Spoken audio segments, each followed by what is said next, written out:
ਪੁਰਾਣੇ ਸਮਿਆਂ ਦੇ ਵਿੱਚ ਜਿਹਨੂੰ ਵਜ਼ੀਰ ਕਿਹਾ ਜਾਂਦਾ ਸੀਗਾ ਉਹਦਾ ਇੱਕ ਰੁਤਬਾ ਬਹੁਤ ਅਲੱਗ ਹੁੰਦਾ ਸੀਗਾ। ਇਹ ਰਾਗੀ ਸਿੰਘ, ਪਾਠੀ ਸਿੰਘ ਜਾਂ ਗੁਰੂ ਕੇ ਪ੍ਰਚਾਰਕ ਜਿਹੜੇ ਇਹਨਾਂ ਨੂੰ ਕਿਸੇ ਤਰ੍ਹਾਂ ਦੀ ਕੋਈ ਮੰਥਲੀ ਸੈਲਰੀ ਜਿਹੜੀ ਹੈ ਜਾਂ ਕੋਈ ਮੰਥਲੀ ਇਨਕਮ ਜਿਹੜੀ ਹੈ ਫਿਕਸ ਜਿਹਨੂੰ ਆਪਾਂ ਕਹਿ ਲਈਏ ਉਹ ਗੁਰੂ ਘਰਾਂ ਵੱਲੋਂ ਨਹੀਂ ਦਿੱਤੀ ਜਾਂਦੀ। ਇੰਡੀਆ ਦੇ ਗੁਰਦੁਆਰਿਆਂ 'ਚ ਹੋਰ ਤਰ੍ਹਾਂ ਦਾ ਪ੍ਰਬੰਧ ਚੱਲ ਰਿਹਾ ਹੈ। SGPC ਦੇ ਜਿਹੜੇ ਗੁਰਦੁਆਰੇ ਉੱਥੇ ਹੋਰ ਪ੍ਰਬੰਧ ਚੱਲ ਰਿਹਾ, ਕਿਸੇ ਨੂੰ 2500, ਕਿਸੇ ਨੂੰ 4000, ਕਿਸੇ ਨੂੰ 5000 ਕਰਕੇ ਇੱਦਾਂ ਮਹੀਨੇ ਦਾ ਉਹਨਾਂ ਨੂੰ ਜਿਹੜਾ ਦਿੱਤਾ ਗਿਆ। 8000 ਤੋਂ ਲੈ ਕੇ $12,000 ਤੱਕ ਮਹੀਨੇ ਦਾ ਜਿਹੜਾ ਇਹ ਆਪਾਂ ਨੂੰ ਲੋੜ ਹੈ ਮਾਇਆ ਦੀ। ਸੇਵਾ ਕਰਦੇ ਕਰਦੇ ਕਰਦੇ ਸਾਰਾ ਰਾਸ਼ਨ ਖਤਮ ਹੋ ਗਿਆ, ਜੋ ਲੰਗਰ ਸੀਗਾ ਉਹ ਖਤਮ ਹੋ ਗਿਆ ਤੇ ਉਹ ਵਿਚਾਰੇ ਖੜੇ ਦੇਖਦੇ ਰਹਿ ਗਏ। ਤਾਂ ਸਮਝ ਲਓ ਕੌਮ ਦਾ ਬੇੜਾ ਕਰਕੇ।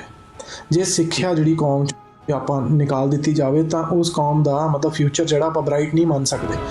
ਟੀਵੀ ਪੰਜਾਬ ਦੇਖ ਰਹੇ ਸਾਰੇ ਦਰਸ਼ਕਾਂ ਦਾ ਸਵਾਗਤ ਹੈ ਜੀ। ਅੱਜ ਅਸੀਂ ਗੱਲ ਕਰਾਂਗੇ ਗੁਰੂ ਦਰਬਾਰ ਦੇ ਰਾਗੀਆਂ ਢਾਡੀਆਂ ਬਾਰੇ।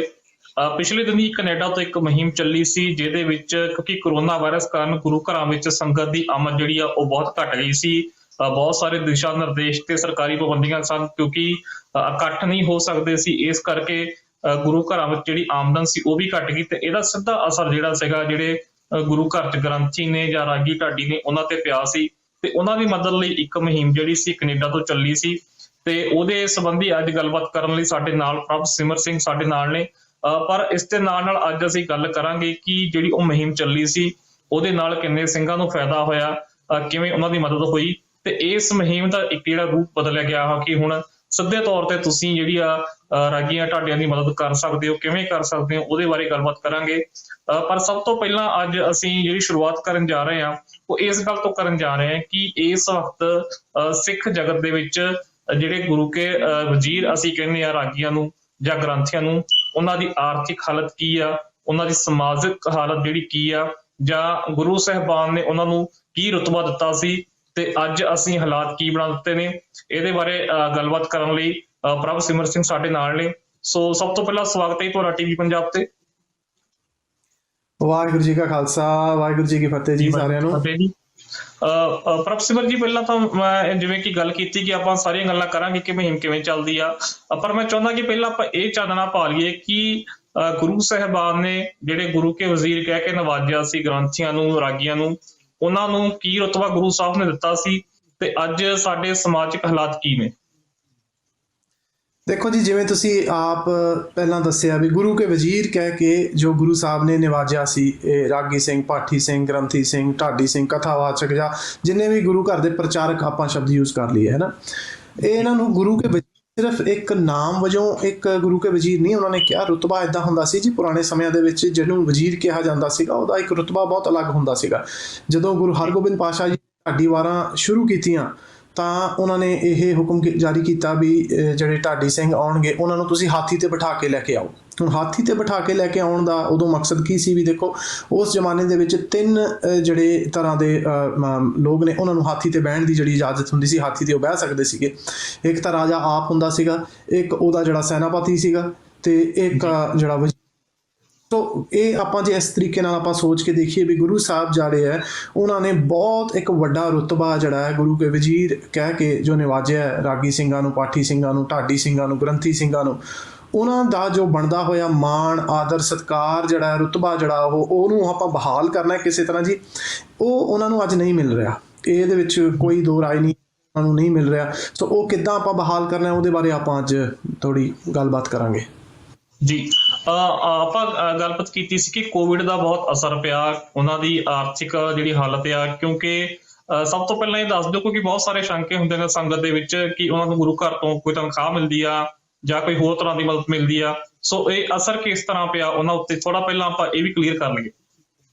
ਦੇਖੋ ਜੀ, COVID-19 ਦੇ ਚੱਲਦਿਆਂ ਜੋ ਲੋਕਡਾਊਨ ਹੋਏ ਆ ਨਾ, ਉਹ ਇੰਡੀਆ ਦੇ ਵਿੱਚ, ਕੈਨੇਡਾ ਦੇ ਵਿੱਚ, ਹੋਰਨਾਂ ਮੁਲਕਾਂ ਦੇ ਵਿੱਚ ਵੀ ਹੋਏ ਆ। ਸਾਨੂੰ ਜੋ ਜਾਣਕਾਰੀ ਇੰਡੀਆ ਤੇ ਕੈਨੇਡਾ ਦੇ ਵਿੱਚ, ਜੋ ਆਪਾਂ ਕੈਨੇਡਾ ਤੋਂ ਜਿਹੜੀ ਮੁਹਿੰਮ ਚਲਾਈ ਸੀਗੀ, ਉਹਦਾ ਮੇਨ ਮਕਸਦ ਇਹ ਸੀ, ਇੱਕ ਤਾਂ ਲੋਕਾਂ ਨੂੰ ਥੋੜ੍ਹਾ ਜਾਣੂ ਕਰਾਉਣਾ ਇਸ ਚੀਜ਼ ਤੋਂ ਵੀ ਜੋ ਇਹ ਗ੍ਰੰਥੀ ਸਿੰਘ, ਪਾਠੀ ਸਿੰਘ, ਢਾਡੀ ਸਿੰਘ ਜਾਂ ਕਥਾਵਾਚਕ ਜਿਹੜੇ ਵੀ ਇਹ ਇੰਡੀਆ ਤੋਂ ਕੈਨੇਡਾ ਆਉਂਦੇ ਆ, ਵੀ ਇਹਨਾਂ ਨੂੰ ਬਹੁਤ ਲੋਕਾਂ ਨੇ ਫੋਨ ਕਰਕੇ ਵੀ ਪੁੱਛਿਆ ਪਹਿਲਾਂ ਜੋ ਆਪਾਂ ਔਨਲਾਈਨ ਹੋਏ ਸੀਗੇ ਇਸ ਮਤਲਬ ਨਾ, ਉਹਨਾਂ ਨੇ ਬਹੁਤ ਇਹ ਫੋਨ ਕਰਕੇ ਪੁੱਛਿਆ ਵੀ ਕੀ ਤੁਸੀਂ ਆਰ ਯੂ ਸ਼ੋਰ ਕਿ ਇਹਦੇ ਤੇ ਜੋ ਤੁਸੀਂ ਦੱਸਿਆ ਸੀਗਾ ਵੀ ਇਹ ਰਾਗੀ ਸਿੰਘ, ਪਾਠੀ ਸਿੰਘ ਜਾਂ ਗੁਰੂ ਕੇ ਪ੍ਰਚਾਰਕ ਜਿਹੜੇ ਇਹਨਾਂ ਨੂੰ ਕਿਸੇ ਤਰ੍ਹਾਂ ਦੀ ਕੋਈ ਮੰਥਲੀ ਸੈਲਰੀ ਜਿਹੜੀ ਹੈ ਜਾਂ ਕੋਈ ਮੰਥਲੀ ਇਨਕਮ ਜਿਹੜੀ ਹੈ ਫਿਕਸ ਜਿਹਨੂੰ ਆਪਾਂ ਕਹਿ ਲਈਏ ਉਹ ਗੁਰੂ ਘਰਾਂ ਵੱਲੋਂ ਨਹੀਂ ਦਿੱਤੀ ਜਾਂਦੀ। ਸੋ ਮੈਂ ਇੱਕ ਵਾਰੀ ਫੇਰ ਇਹ ਵੀ ਜੋ ਤਾਂ ਜੀ ਇੰਡੀਆ ਦੇ ਵਿੱਚ ਗੁਰਦੁਆਰਾ ਸਾਹਿਬ ਹੈਗੇ ਆ ਜਿਹੜੇ SGPC ਦੇ ਅੰਡਰ ਆਉਂਦੇ ਆ, ਉਹਨਾਂ ਦੇ ਜਿਹੜੇ ਰਾਗੀ ਸਿੰਘ ਜਾਂ ਢਾਡੀ ਸਿੰਘ ਜਾਂ ਹੋਰ ਜਿਹੜੇ ਪ੍ਰਚਾਰਕ ਹੈ ਉਹਨਾਂ ਨੂੰ ਮੰਥਲੀ ਜਿਹੜੀ ਸੈਲਰੀ ਜ਼ਰੂਰ ਦਿੱਤੀ ਜਾਂਦੀ ਹੈ।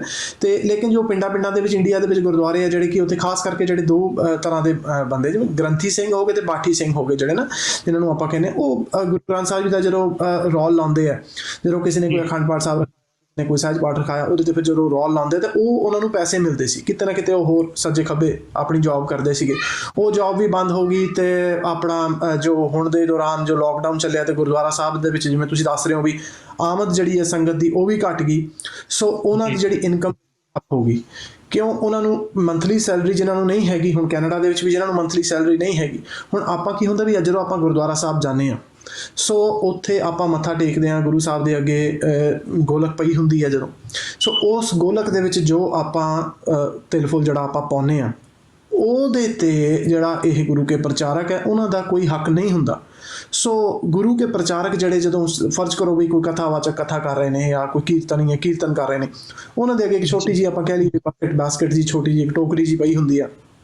ਸੋ ਇਹ ਮੈਂ ਜ਼ਰੂਰ ਦੱਸਣਾ ਚਾਹੁੰਦਾ, ਜੋ ਆਪਾਂ ਮਾਇਆ ਉਹਨਾਂ ਦੇ ਵਿੱਚ ਪਾਉਂਦੇ ਹਾਂ, ਉਸ ਬਕਟ ਦੇ ਬਾਸਕਟ ਦੇ ਵਿੱਚ ਜੋ ਆਪਾਂ ਪਾਉਂਦੇ ਹਾਂ, ਉਹੀ ਉਹਨਾਂ ਨੂੰ ਮਿਲਦੀ ਹੈ। ਤੇ ਉਹ ਕਿੱਦਾਂ ਹੁੰਦਾ ਵੀ ਹਫ਼ਤੇ ਬਾਅਦ ਉਹ ਜੋ ਮਾਇਆ ਇਕੱਤਰ ਹੋਈ ਉਹਦਾ ਹਿਸਾਬ ਇੱਦਾਂ ਲਾਇਆ ਜਾਂਦਾ ਕਿ ਫਰਜ਼ ਕਰੋ ਵੀ 2000 ਇਕੱਠਾ ਹੋਇਆ। ਸੋ ਟੋਟਲ ਗੁਰਦੁਆਰੇ ਦੇ ਵਿੱਚ 10 ਜਿਹੜੇ ਹੈ, ਆਪਾਂ ਐਗਜ਼ਾਮਪਲ ਲਈਏ ਵੀ ਟੋਟਲ ਪ੍ਰਚਾਰਕ ਹੈ, ਸੋ ਉਹ ਟੋਟਲ ਮਾਇਆ ਡਿਵਾਈਡਡ ਬਾਈ 10, ਇਹ ਉਹਨਾਂ ਦਾ ਹਿੱਸਾ ਜਿਹੜਾ ਹੁੰਦਾ, ਜੋ ਕੋਈ ਫਿਕਸ ਸੈਲਰੀ ਨਹੀਂ ਹੁੰਦੀ ਕਿਸੇ ਤਰ੍ਹਾਂ। ਇੱਥੋਂ ਤੱਕ ਕਿ ਜਿਹੜੀਆਂ ਉਹ ਟਿਕਟਾਂ ਲਾ ਕੇ ਆਉਂਦੇ ਆ ਜਾਂ ਜਿਹੜਾ ਹੋਰ ਖਰਚਾ ਉਹਨਾਂ ਦਾ ਹੁੰਦਾ ਹੈ ਆਉਣ ਜਾਣ ਦਾ, ਉਹ ਸਾਰਾ ਉਹਨਾਂ ਦੇ ਆਪਣੇ ਆਪ 'ਤੇ ਹੁੰਦਾ। ਉਹ ਉਹਨਾਂ ਦੇ ਵਿੱਚੋਂ ਕਿਸੇ ਤਰ੍ਹਾਂ ਦਾ ਕੋਈ ਉਹਨਾਂ ਨੂੰ ਜਾਣ ਲੱਗਿਆਂ ਜ਼ਰੂਰ ਕਈ ਵਾਰੀ ਉਹਨਾਂ ਨੂੰ ਕੋਈ ਭੇਟਾ ਦਿੱਤੀ ਜਾਂਦੀ ਹੈ ਗੁਰੂ ਘਰਾਂ ਦੀ ਕਮੇਟੀ ਵੱਲੋਂ। ਸੋ ਇਹਦੇ 'ਤੇ ਕੋਈ ਗੁਰੂ ਘਰਾਂ ਦੇ ਉੱਤੇ ਕੋਈ ਉਂਗਲ ਨਹੀਂ ਹੈਗੀ। ਇਹ ਇੱਕ ਤਰੀਕੇ ਦਾ ਜੋ ਪ੍ਰਬੰਧ ਹੈ ਉਹ ਇਸ ਤਰੀਕੇ ਨਾਲ ਚੱਲ ਰਿਹਾ ਹੈ। ਹੁਣ ਹਰ ਇੱਕ ਤਰ੍ਹਾਂ ਦਾ ਕੋਈ ਪ੍ਰਬੰਧ ਹੁੰਦਾ ਹੈ। ਇੰਡੀਆ ਦੇ ਗੁਰਦੁਆਰਿਆਂ 'ਚ ਹੋਰ ਤਰ੍ਹਾਂ ਦਾ ਪ੍ਰਬੰਧ ਚੱਲ ਰਿਹਾ ਹੈ, SGPC ਦੇ ਜਿਹੜੇ ਗੁਰਦੁਆਰੇ ਉੱਥੇ ਹੋਰ ਪ੍ਰਬੰਧ ਚੱਲ ਰਿਹਾ। ਸੋ ਜਿਹੜੇ ਇੱਥੇ ਗੁਰਦੁਆਰੇ ਹੈ ਜਾਂ ਹੋਰਨਾਂ ਮੁਲਕਾਂ ਦੇ ਵਿੱਚ ਗੁਰਦੁਆਰੇ, ਉੱਥੇ ਇੱਦਾਂ ਦਾ ਪ੍ਰਬੰਧ ਚੱਲ ਰਿਹਾ ਜੀ। ਸੋ ਜਿਹੜੀ ਤੁਸੀਂ ਕੰਪੇਨ ਸ਼ੁਰੂ ਕੀਤੀ ਸੀ, ਪਹਿਲਾਂ ਮੈਂ ਗੱਲ ਕਰਨਾ ਚਾਹੁੰਦਾ ਕਿ ਆਪਾਂ ਅਗਲੀ ਕੰਪੇਨ ਦੀ ਗੱਲ ਕਰੀਏ ਤੇ ਉਹਦੇ ਵਿੱਚ ਹੁਣ ਤੱਕ ਤੁਸੀਂ ਕਿੰਨੇ ਕੁ ਜਿਹੜੇ ਗ੍ਰੰਥੀ ਸਿੰਘ ਹੈ ਜਾਂ ਰਾਗੀ ਉਹਨਾਂ ਦੀ ਮਦਦ ਕਰ ਚੁੱਕੇ ਹੋ? ਸੋ ਜਿਹੜੀ ਤਾਂ ਕੈਂਪੇਨ ਚੱਲੀ ਸੀ, ਕੈਂਪੇਨ ਤੋਂ ਪਹਿਲਾਂ ਵੀ ਕੈਂਪੇਨ ਕੁਝ ਅਪ੍ਰੈਲ ਦੇ ਮਹੀਨੇ ਦੇ ਵਿੱਚ ਅਸੀਂ ਚਲਾਈ ਸੀ, ਇਹੀ 2020 ਹੈ ਨਾ। ਸੋ ਉਸ ਤੋਂ ਪਹਿਲਾਂ ਇਹ ਚੀਜ਼ ਜਿਹੜੀ ਹੈ ਕੈਂਪੇਨ ਸ਼ੁਰੂ ਹੋਣ ਤੋਂ ਪਹਿਲਾਂ ਜਿਹੜੇ ਆਪਣੇ ਲੈਵਲ 'ਤੇ ਮਤਲਬ ਇੱਕ ਕਹਿ ਲਓ ਵੀ ਨਿਮਾਣੀ ਜੀ ਸੇਵਾ ਦੇ ਤੌਰ 'ਤੇ ਅਸੀਂ ਇਹ ਸ਼ੁਰੂ ਕਰ ਚੁੱਕੇ ਸੀ। ਸੋ ਇਹਦੇ ਵਿੱਚ ਮੈਂ ਸਭ ਤੋਂ ਪਹਿਲਾਂ ਦੱਸਣਾ ਚਾਹੂੰਗਾ ਵੀ ਜਿਹੜੇ Guru Gobind Singh study circle India ਦੇ ਵਿੱਚ, ਇੱਥੇ ਕੈਨੇਡਾ ਦੇ ਵਿੱਚ ਵੀ ਹੈਗੇ, ਉਹ ਹੋਰਨਾਂ ਮੁਲਕਾਂ ਦੇ ਵਿੱਚ ਵੀ ਉਹ ਜਿਹੜਾ ਆਪਣਾ ਕਾਰਜ ਨਿਭਾਉਂਦੇ ਪਏ ਹੈ। ਸੋ ਮੈਂ ਇਹ ਦੱਸਣਾ ਜ਼ਰੂਰ ਚਾਹੂੰਗਾ ਕਿ ਉਹਨਾਂ ਨੇ ਜੋ ਅਣਥੱਕ ਮਿਹਨਤ ਇਹਦੇ ਵਿੱਚ ਕੀਤੀ ਹੈ, ਘਰੋਂ ਘਰੀ ਜਾ ਕੇ ਜੋ ਲੋਕਡਾਊਨ ਦੇ ਚੱਲਦਿਆਂ ਖਾਸ ਕਰਕੇ ਘਰੋਂ ਘਰੀ ਜਾ ਕੇ ਵੈਰੀਫਿਕੇਸ਼ਨਸ ਕਰਨੀਆਂ, ਡਿਊ ਡਿਲੀਜੈਂਸ ਕਰਨੀ ਕਿ ਕਿਸ ਬੰਦੇ ਨੂੰ, ਕਿਸ ਪਰਿਵਾਰ ਨੂੰ ਕਿੰਨੇ ਪੈਸਿਆਂ ਦੀ ਲੋੜ ਹੈ। ਕਿਸੇ ਪਰਿਵਾਰ ਦੇ ਵਿੱਚ 4 ਜੀ ਹੈ ਜਾਂ ਕਿਸੇ ਪਰਿਵਾਰ ਦੇ ਵਿੱਚ 2 ਜੀ ਹੈ ਜਾਂ ਕਿਸੇ ਪਰਿਵਾਰ ਦੇ ਵਿੱਚ ਬਜ਼ੁਰਗ ਮਾਂ ਪਿਓ, ਉਹਨਾਂ ਨੂੰ ਦਵਾਈ ਦੀ ਵੀ ਲੋੜ ਹੈ। ਸੋ ਕਿਸੇ ਨੂੰ 2500, ਕਿਸੇ ਨੂੰ 4000, ਕਿਸੇ ਨੂੰ 5000 ਕਰਕੇ ਇੱਦਾਂ ਮਹੀਨੇ ਦਾ ਉਹਨਾਂ ਨੂੰ ਜਿਹੜਾ ਦਿੱਤਾ ਗਿਆ। ਉਹ ਗੁਰੂ ਗੋਬਿੰਦ ਸਿੰਘ ਸਟੱਡੀ ਸਰਕਲ ਜਿਹੜੇ ਉਹ ਆਪਣੇ ਲੈਵਲ 'ਤੇ ਵੀ ਉਹਨਾਂ ਨੇ ਇੱਕ ਲਿਸਟ ਜਿਹੜੀ ਹੈ ਪ੍ਰੀਪੇਅਰ ਕੀਤੀ। ਸੋ ਫਿਲਹਾਲ ਦੀ ਘੜੀ ਮੇਰੇ ਕੋਲ 58 ਜਣਿਆਂ ਦੀ ਲਿਸਟ ਇੱਕ ਤੇ 70 ਜਣਿਆਂ ਦੀ ਜਿਹੜੀ ਦੂਸਰੇ ਰਾਊਂਡ ਦੇ ਵਿੱਚ ਅਸੀਂ ਜਿਹੜੀ ਲਿਸਟ ਪ੍ਰੀਪੇਅਰ ਕੀਤੀ ਹੈ। ਸੋ ਟੋਟਲ 128 ਜਣਿਆਂ ਦੀ ਜਿਹੜੀ ਲਿਸਟ ਸਾਡੇ ਕੋਲ ਪਹੁੰਚੀ। ਉਹ 128 ਨੂੰ ਜੇ ਆਪਾਂ ਮੰਨ ਕੇ ਚੱਲੀਏ, ਮੈਂ ਸਭ ਤੋਂ ਪਹਿਲਾਂ ਦੱਸ ਦਵਾਂ ਵੀ ਮਾਇਆ ਦੀ ਲੋੜ ਹੈ ਕਿੰਨੀ ਹੈ, ਸੋ ਕਿੰਨੀ ਪਹੁੰਚੀ ਹੈ, ਫਿਰ ਆਪਾਂ ਉਸ ਮੁਤਾਬਕ ਆਪਾਂ ਗੱਲ ਕਰਦੇ ਹਾਂ। ਸੋ ਜਿਵੇਂ ਮੈਂ ਤੁਹਾਨੂੰ ਦੱਸਿਆ ਵੀ 128 ਜਣਿਆਂ ਦੀ ਲਿਸਟ ਜਿਹੜੀ ਹੈ ਪਹੁੰਚੀ। ਸੋ 128 ਜਣਿਆਂ ਦੀ ਲਿਸਟ ਜਿਹੜੀ ਹੈ ਨਾ, ਉਹਦੇ ਵਿੱਚੋਂ ਅਸੀਂ ਤਕਰੀਬਨ 58 ਜਣਿਆਂ ਦੀ ਜਿਹੜੀ ਪਹਿਲੀ ਲਿਸਟ ਹੈ ਉਹਦੇ ਵਿੱਚ ਅਸੀਂ ਉਹਨਾਂ ਨੂੰ ਕਿਸੇ ਨੂੰ 2000, ਕਿਸੇ ਨੂੰ 2500, ਕਿਸੇ ਨੂੰ ਇੱਦਾਂ ਕਰਕੇ ਜਿਹੜਾ ਉਹ ਪੈਸੇ ਜਿਹੜੇ ਪਹੁੰਚਾਏ।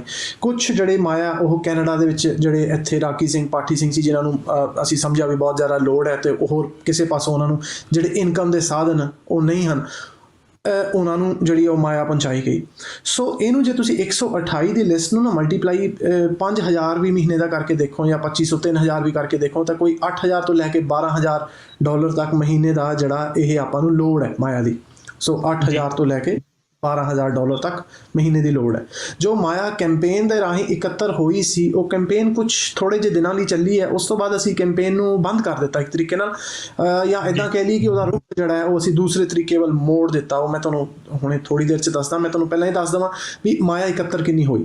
ਸੋ 2700 ਮੈਨੂੰ ਲੱਗਦਾ $2775 ਫੀਸ ਵਗੈਰਾ ਕੱਟ ਕੇ ਉਹਨਾਂ ਦੀ ਜਿਹੜੀ ਆਪਣੀ ਫੀਸ ਲੱਗਦੀ ਹੈ ਉਹਦੇ 'ਚ 2683 ਜਿਹੜੇ GoFundMe ਤੇ ਇਕੱਤਰ ਹੋਏ।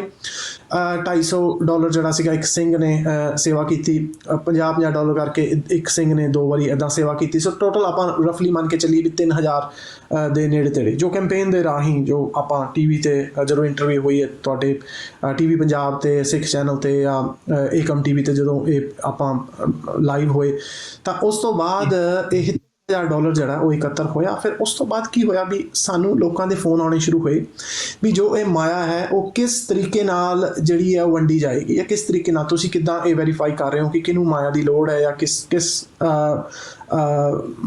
ਕਹਿ ਲਓ ਬਈ ਆਪਾਂ ਵੈਰੀਫਿਕੇਸ਼ਨ ਦਾ ਜਿਹੜਾ ਆਪਣਾ ਉਹ ਕੀ ਹੈ। ਹੁਣ ਮੈਂ ਤੁਹਾਨੂੰ ਉਹ ਵੀ ਕਲੀਅਰ ਕਰ ਜੋ ਵੈਰੀਫਿਕੇਸ਼ਨ ਹੈ ਉਹ ਗੁਰੂ ਗੋਬਿੰਦ ਸਿੰਘ ਸਟੱਡੀ ਸਰਕਲ ਨੇ ਇੰਡੀਆ ਦੇ ਵਿੱਚ ਜਿਹੜੀ ਹੈ ਮੈਂ ਜਿਵੇਂ ਤੁਹਾਨੂੰ ਮੈਂ ਪਹਿਲਾਂ ਦੱਸਿਆ ਵੀ ਉਹਨਾਂ ਨੇ ਆਪਣੇ ਲੈਵਲ ਤੇ ਕੀਤੀ ਹੈ ਘਰ ਘਰ ਜਾ ਕੇ। ਸੋ ਸਾਡੇ ਕੋਲ ਪ੍ਰੋਪਰ ਲਿਸਟ ਮੌਜੂਦ ਹੈ। ਸੋ ਜਿਹੜੇ ਅਸੀਂ ਪੈਸੇ ਦਿੱਤੇ ਹੈ ਤੇ ਜਾਂ ਜਿਹੜੀ ਅਸੀਂ ਸਾਡੇ ਕੋਲ ਲਿਸਟ ਹੈਗੀ ਹੈ ਆਉਣ ਵਾਲੇ ਸਮੇਂ ਦੇ ਵਿੱਚ ਉਹ ਲਿਸਟ ਹੋਰ ਵੀ ਵੱਡੀ ਹੋਏਗੀ ਕਿਉਂਕਿ COVID-19 ਇਹ ਇੱਦਾਂ ਲੱਗ ਨਹੀਂ ਰਿਹਾ ਕਿ ਛੇਤੀ ਇਸ ਚੀਜ਼ ਨੂੰ ਠੱਲ ਪਾ ਸਕਦੇ ਹਾਂ ਆਪਾਂ। ਜੀ ਇੱਕ ਗੱਲ ਹੋਰ ਇੱਥੇ ਜ਼ਰੂਰ ਦੱਸਣਾ ਚਾਹੁੰਦਾ ਕਿ COVID-19 ਮੇਰੇ ਮੁਤਾਬਕ ਜੀ ਇਹ ਇੱਕ ਬਹਾਨਾ ਬਣ ਗਿਆ ਜੋ ਰਾਗੀ ਸਿੰਘ, ਪਾਠੀ ਸਿੰਘ, ਢਾਡੀ ਸਿੰਘ ਜਿਨ੍ਹਾਂ ਨੂੰ ਆਪਾਂ ਬਾਰ-ਬਾਰ ਆਪਾਂ ਗੁਰੂ ਕੇ ਵਜ਼ੀਰ ਸ਼ਬਦ ਜਿਹੜਾ ਨਾ ਉਹ ਯੂਜ਼ ਕਰ ਰਹੇ ਹਾਂ, ਇਹਨਾਂ ਦੇ ਜਿਹੜੇ ਹਾਲਾਤ ਹੈ ਨਾ ਉਹ COVID-19 ਤੋਂ ਪਹਿਲਾਂ ਵੀ ਕੋਈ ਬਹੁਤ ਚੰਗੇ ਨਹੀਂ ਸਨ। ਸੋ ਇਹ ਮੈਨੂੰ ਬਹੁਤ ਦੁੱਖ ਨਾਲ ਇਹ ਗੱਲ ਕਹਿਣੀ ਪੈ ਰਹੀ ਹੈ ਕਿ ਆਪਾਂ ਸਿੱਖ ਕੌਮ ਹੈ ਜਿਹੜੀ ਉਹ ਦੁਨੀਆ ਭਰ ਦੇ ਵਿੱਚ ਆਪਾਂ ਲੰਗਰ ਲਾਉਂਦੇ ਹਾਂ ਅਤੇ ਬਹੁਤ ਵਧੀਆ ਗੱਲ ਹੈ। ਆਪਾਂ ਨਾਵਾਂ ਖੱਟਦੇ ਹਾਂ ਗੁਰੂ ਘਰ ਦਾ, ਗੁਰੂ ਸਾਹਿਬਾਨਾਂ ਦਾ, ਆਪਾਂ ਜਿਹੜਾ ਸਿੱਖੀ ਦਾ ਆਪਾਂ ਜਿਹੜਾ ਨਾਵਾਂ ਖੱਟਦੇ ਹਾਂ। ਸੋ ਇਹ ਬਹੁਤ ਵਧੀਆ ਗੱਲ ਹੈ। ਲੇਕਿਨ ਕਿਤੇ ਕਿਤੇ ਇਹ ਵੀ ਆਪਾਂ ਨੂੰ ਸਾਹਮਣਾ ਪਏਗਾ ਵੀ ਜਿਹੜੇ ਆਪਣੇ ਘਰ ਦੇ ਮੈਂਬਰ ਹੁੰਦੇ ਨੇ, ਜਿਵੇਂ ਗੁਰੂ ਸਾਹਿਬ ਕਹਿੰਦੇ ਆ ਵੀ ਮਾਂ ਪਿਓ ਕਰੇ ਦਾਨ ਬੇਈਮਾਨ ਗਿਆਨ ਪ੍ਰਾਣੀ। ਫਿਰ ਗੁਰੂ ਸਾਹਿਬ ਅੱਗੇ ਜਾ ਕੇ ਉਸੇ ਦੇ ਵਿੱਚ ਲਿਖਦੇ ਭਾਈ ਗੁਰਦਾਸ ਜੀ ਦੀ ਐਕਚੁਅਲੀ ਵਾਰਨਾ ਚਾਹੁੰਦਾ। ਸੋ ਉਸੇ ਜਾ ਕੇ ਅੱਗੇ ਗੁਰੂ ਸਾਹਿਬ ਲਿਖਦੇ ਆ ਗੁਰ ਪਰਮੇਸ਼ਰ ਸਾਰ ਨਾ ਜਾਣੀ। ਸੋ ਇਹ ਨਾ ਹੋਵੇ ਕਿਤੇ ਵੀ ਗੁਰੂ ਪਰਮੇਸ਼ਰ ਸਾਡੀ ਸਾਰ ਨਾ ਪੁੱਛਣ ਤੇ ਅਸੀਂ ਜਿਹੜੇ ਘਰ ਦੇ ਵਿੱਚ ਆਪਣੇ ਮੈਂਬਰ, ਆਪਣੇ ਮਾਂ ਪਿਓ, ਕਹਿਣ ਦਾ ਮਤਲਬ ਵੀ ਸਿੱਖ ਕੌਮ, ਜੇ ਆਪਾਂ ਸਿੱਖ ਕੌਮ ਨੂੰ ਆਪਣਾ ਪਰਿਵਾਰ ਸਮਝਦੇ ਹਾਂ, ਸੋ ਜਿਹੜੇ ਉਸ ਪਰਿਵਾਰ ਦੇ ਵਿੱਚ ਬਜ਼ੁਰਗ ਮਾਂ ਪਿਓ ਨੇ ਜਾਂ ਜੋ ਆਪਣੇ ਵੱਡੇ ਨੇ ਤੇ ਉਹ ਸਾਡੇ ਵੱਡੇ ਭਰਾ ਨੇ, ਛੋਟੇ ਨੇ ਸੋ ਛੋਟੇ ਭਰਾ ਨੇ, ਜੋ ਸਾਡੀਆਂ ਭੈਣਾਂ ਨੇ, ਜੋ ਸਾਡੀਆਂ ਮਾਤਾਵਾਂ ਨੇ, ਉਹਦੇ ਵਿੱਚ ਅਸੀਂ ਉਹਨਾਂ ਦੀ ਵੀ ਬਾਂਹ ਫੜਨੀ ਹੈ। ਸੋ ਉਹਨਾਂ ਦੇ ਵਿੱਚ ਜਿਹੜੇ ਕੌਮ ਦੇ ਸਭ ਤੋਂ ਵੱਡਮੁੱਲੇ ਹੀਰੇ ਜਿਨ੍ਹਾਂ ਨੂੰ ਆਪਾਂ ਕਹਿ ਸਕਦੇ ਹਾਂ, ਜਿਨ੍ਹਾਂ ਨੇ ਸਿੱਖੀ ਦਾ ਪ੍ਰਚਾਰ ਜਿਹੜਾ ਉਹ ਅੱਗੇ ਕਰਨਾ ਹੈ, ਕੌਮ ਦੇ ਸਿੱਖ ਪ੍ਰਚਾਰਕ ਜਿਹੜੇ ਨੇ ਉਹਨਾਂ ਦੀ ਬਾਂਹ ਆਪਣੇ ਤੋਂ ਇਲਾਵਾ ਹੋਰ ਕੋਈ ਨਹੀਂ ਫੜੇਗਾ ਜੀ। ਇਹ ਆਪਣੀ ਜਿਹੜੀ ਹੈ ਇਹ ਜ਼ਿੰਮੇਵਾਰੀ ਬਣਦੀ ਹੈ। ਸੋ ਆਪਾਂ ਇਸ ਚੀਜ਼ ਜ਼ਿੰਮੇਵਾਰੀ ਨੂੰ ਦੇ ਹੋਏ ਇਹਦੇ 'ਤੇ ਮੈਨੂੰ ਇੱਕ ਗੱਲ ਬਹੁਤ ਵਧੀਆ ਯਾਦ ਆਉਂਦੀ ਹੈ ਜੀ। ਇੱਕ ਪਿੱਛੇ ਜਦੋਂ ਅਸੀਂ ਲਾਈਵ ਹੋਏ ਸੀ ਤਾਂ ਗੁਰੂ ਗੋਬਿੰਦ ਸਿੰਘ ਸਟੱਡੀ ਸਰਕਲ ਦੇ ਆਪਣੇ JP ਸਿੰਘ ਨੇ ਗੱਲ ਕਹੀ ਸੀ ਵੀ ਇਹ ਜਿਹੜਾ ਚੀਜ਼ ਹੈ ਨਾ ਇਹ ਸ਼ਾਰਟ ਟਰਮ ਤੇ ਲੌਂਗ ਟਰਮ ਹੈ ਇਹ। ਸੋ ਇਹਨੂੰ ਅਸੀਂ ਜੋ ਕੈਂਪੇਨ ਚਲਾਈ ਸੀ, ਮੈਂ ਉਸ ਟਾਈਮ ਤੇ ਵੀ ਇਹੀ ਗੱਲ ਕਹੀ ਸੀ ਵੀ ਇਹ ਚੀਜ਼ ਨੂੰ ਅਸੀਂ ਸ਼ਾਰਟ ਟਰਮ ਮੰਨ ਕੇ ਚੱਲੀਏ। ਜੋ ਅਸੀਂ ਮਾਇਆ ਇਕੱਤਰ ਕਰ ਰਹੇ ਹਾਂ ਤੇ ਮਾਇਆ ਅੱਗੇ ਦੇ ਰਹੇ ਹਾਂ, COVID-19 ਦੇ ਕਰਕੇ ਜੋ ਉਹਨਾਂ ਦੇ ਹਾਲਾਤ ਬਣੇ ਹੋਏ ਨੇ, ਗੁਰਦੁਆਰਿਆਂ ਦੇ ਵਿੱਚ ਸੰਗਤ ਦੀ ਆਮਦ ਉਹ ਘੱਟ ਗਈ ਹੈ। ਸੋ ਸੰਗਤ ਦੀ ਆਮਦ ਦੇ ਘਟਣ ਨਾਲ ਜੋ ਮਾਇਆ ਜਿਹੜੀ ਹੈ ਉਹ ਭੇਟਾ ਨਹੀਂ ਆ ਰਹੀ। ਸੋ ਇਸ ਕਰਕੇ ਇਹਨਾਂ ਨੂੰ ਜਿਹੜਾ ਪੈਸਾ ਨਹੀਂ ਮਿਲ ਰਿਹਾ। ਸੋ ਇਹਨਾਂ ਦੇ ਜਿਹੜੇ ਪਰਿਵਾਰ ਹੈ, ਕਈਆਂ ਦੇ ਵਿੱਚ ਬਜ਼ੁਰਗ ਮਾਂ ਪਿਓ ਹੈ, ਇਹਨਾਂ ਨੂੰ ਦਵਾਈ ਦੀ ਲੋੜ ਹੈ, ਬੱਚੇ 3 ਦਿਨਾਂ ਤੋਂ ਉਹਨਾਂ ਨੂੰ ਦੁੱਧ ਨਹੀਂ ਮਿਲਿਆ, ਇੱਦਾਂ ਦੇ ਹਾਲਾਤ ਜਿਹੜੇ ਨੇ ਉਹ ਪੈਦਾ ਹੋਏ ਨੇ। ਲੇਕਿਨ ਇਸ ਤੋਂ ਪਹਿਲਾਂ ਜਿਵੇਂ ਮੈਂ ਤੁਹਾਨੂੰ ਦੱਸ ਰਿਹਾ, ਇਸ ਤੋਂ ਬਾਅਦ COVID-19 ਤੋਂ ਬਾਅਦ ਆਪਾਂ ਇਹ ਲੌਂਗ ਟਰਮ ਦੇ ਵਿੱਚ ਇਹ ਰਾਗੀ ਸਿੰਘਾਂ ਦਾ, ਢਾਡੀ ਸਿੰਘਾਂ ਦਾ, ਪਾਠੀ ਸਿੰਘਾਂ ਦਾ, ਗ੍ਰੰਥੀ ਸਿੰਘਾਂ ਦਾ, ਕਥਾਵਾਚਕ ਹੋ ਗਏ, ਇਹਨਾਂ ਦਾ ਆਪਾਂ ਕਿੱਦਾਂ ਸਹਾਰਾ ਬਣਨਾ, ਇਹਨਾਂ ਦੀ ਬਾਂਹ ਕਿੱਦਾਂ ਫੜਨੀ ਹੈ। ਦੇਖੋ ਜੀ, ਇਹ ਉਹ ਲੋਕ ਨੇ ਜੋ ਅਸੀਂ ਕਦੀ ਸਾਡੇ ਘਰ ਦੇ ਵਿੱਚ ਕੋਈ ਜਨਮ ਹੁੰਦਾ, ਕੋਈ ਮੌਤ ਹੁੰਦੀ ਹੈ, ਕੋਈ ਅਸੀਂ ਨਵੀਂ ਗੱਡੀ ਲੈਂਦੇ ਹਾਂ, ਕੋਈ ਅਸੀਂ ਨਵਾਂ ਘਰ ਲੈਂਦੇ ਹਾਂ, ਇਹ ਸਾਡੇ ਵਾਸਤੇ ਗੁਰੂ ਸਾਹਿਬ ਦੇ ਅੱਗੇ ਅਰਦਾਸ ਕਰਦੇ ਨੇ। ਅੱਜ ਗੁਰੂ ਸਾਹਿਬ ਨੇ ਸਾਨੂੰ ਦਿਖਾ ਦਿੱਤਾ ਕਿ ਸਾਡੀ ਜ਼ਿੰਮੇਵਾਰੀ ਬਣਦੀ ਹੈ ਵੀ ਅਸੀਂ ਗੁਰੂ ਸਾਹਿਬ ਦੇ ਅੱਗੇ ਇਹਨਾਂ ਦੀ ਅਰਦਾਸ ਕਰੀਏ। ਇਹ ਅੱਜ ਸਾਡਾ ਸਮਾਂ ਆਇਆ, ਇਹ ਸਾਨੂੰ ਇਹ ਸਾਂਭਣਾ ਪਏਗਾ, ਸਾਨੂੰ ਇਹ ਜ਼ਿੰਮੇਵਾਰੀ ਚੱਕਣੀ ਪਏਗੀ ਕਿਉਂਕਿ ਹੋਰ ਕੋਈ ਨਹੀਂ ਚੁੱਕੇਗਾ ਜੀ। ਇਹ ਜ਼ਿੰਮੇਵਾਰੀ ਹੋਰ ਕੋਈ ਨਹੀਂ ਚੁੱਕੇਗਾ। ਲੰਗਰ ਜਿਹੜੇ ਲੱਗ ਰਹੇ ਨੇ ਉਹ ਬਹੁਤ ਨੇ, ਜੋ ਆਪਾਂ ਹੋਰ ਤਰ੍ਹਾਂ ਦੀ ਮਦਦ ਜਿਹੜੀ ਕਰ ਰਹੇ ਹਾਂ, ਅਫਗਾਨਿਸਤਾਨ ਤੋਂ ਲੈ ਕੇ ਸੀਰੀਆ ਤੱਕ, ਤੇ ਆਪਾਂ ਹਿੰਦੁਸਤਾਨ ਦੇ ਵਿੱਚ ਕਿਤੇ ਕੋਈ ਭੂਚਾਲ ਆ ਗਿਆ, ਕਿਤੇ ਕੋਈ ਹੜ੍ਹ ਆ ਗਏ, ਕਿਤੇ ਕੋਈ ਅੱਗ ਲੱਗ ਗਈ, ਕਿਤੇ ਕੁਛ ਹੋ ਗਿਆ, ਆਪਾਂ ਮਦਦ ਕਰ ਰਹੇ ਹਾਂ, ਬਹੁਤ ਜ਼ਿਆਦਾ ਜ਼ਰੂਰੀ ਹੈ। ਉਸ ਦੇ ਨਾਲ ਕੌਮ ਦਾ ਪ੍ਰਚਾਰ ਹੋ ਰਿਹਾ, ਉਸ ਦੇ ਨਾਲ ਅਸੀਂ ਸਾਰਿਆਂ ਨੂੰ ਇੱਕ ਨਜ਼ਰ ਨਾਲ ਵੇਖਦੇ ਹਾਂ। ਗੁਰੂ ਸਾਹਿਬ ਜਿਹੜੇ ਨੇ ਉਹ ਸਾਨੂੰ ਇਹੀ ਹੁਕਮ ਕਰਦੇ ਆ, ਮਾਨਸ ਕੀ ਜਾਤ ਸਭ ਕੇ ਪਹਿਚਾਨ ਬੋ। ਸੋ ਕਿਤੇ ਨਾ ਕਿਤੇ ਆਪਾਂ ਨੂੰ ਇਹ ਵੀ ਦੇਖਣਾ ਪਏਗਾ ਕਿ ਆਪਣੇ ਰਾਗੀ ਸਿੰਘਾਂ ਦਾ, ਆਪਣੇ ਪਾਠੀ ਸਿੰਘਾਂ ਦਾ, ਆਪਣੇ ਘਰ ਦੇ ਜਿਹੜੇ ਮੈਂਬਰ ਜਿਨ੍ਹਾਂ ਨੂੰ ਆਪਾਂ ਕਹਿ ਲਈਏ ਸਿੱਖ ਕੌਮ ਦੇ ਜਿਹੜੇ ਪ੍ਰਚਾਰਕ, ਉਹਨਾਂ ਦਾ ਜਿਹੜਾ ਸਾਥ ਹੈ ਉਹ ਆਪਾਂ ਨੂੰ ਦੇਣਾ ਪਏਗਾ।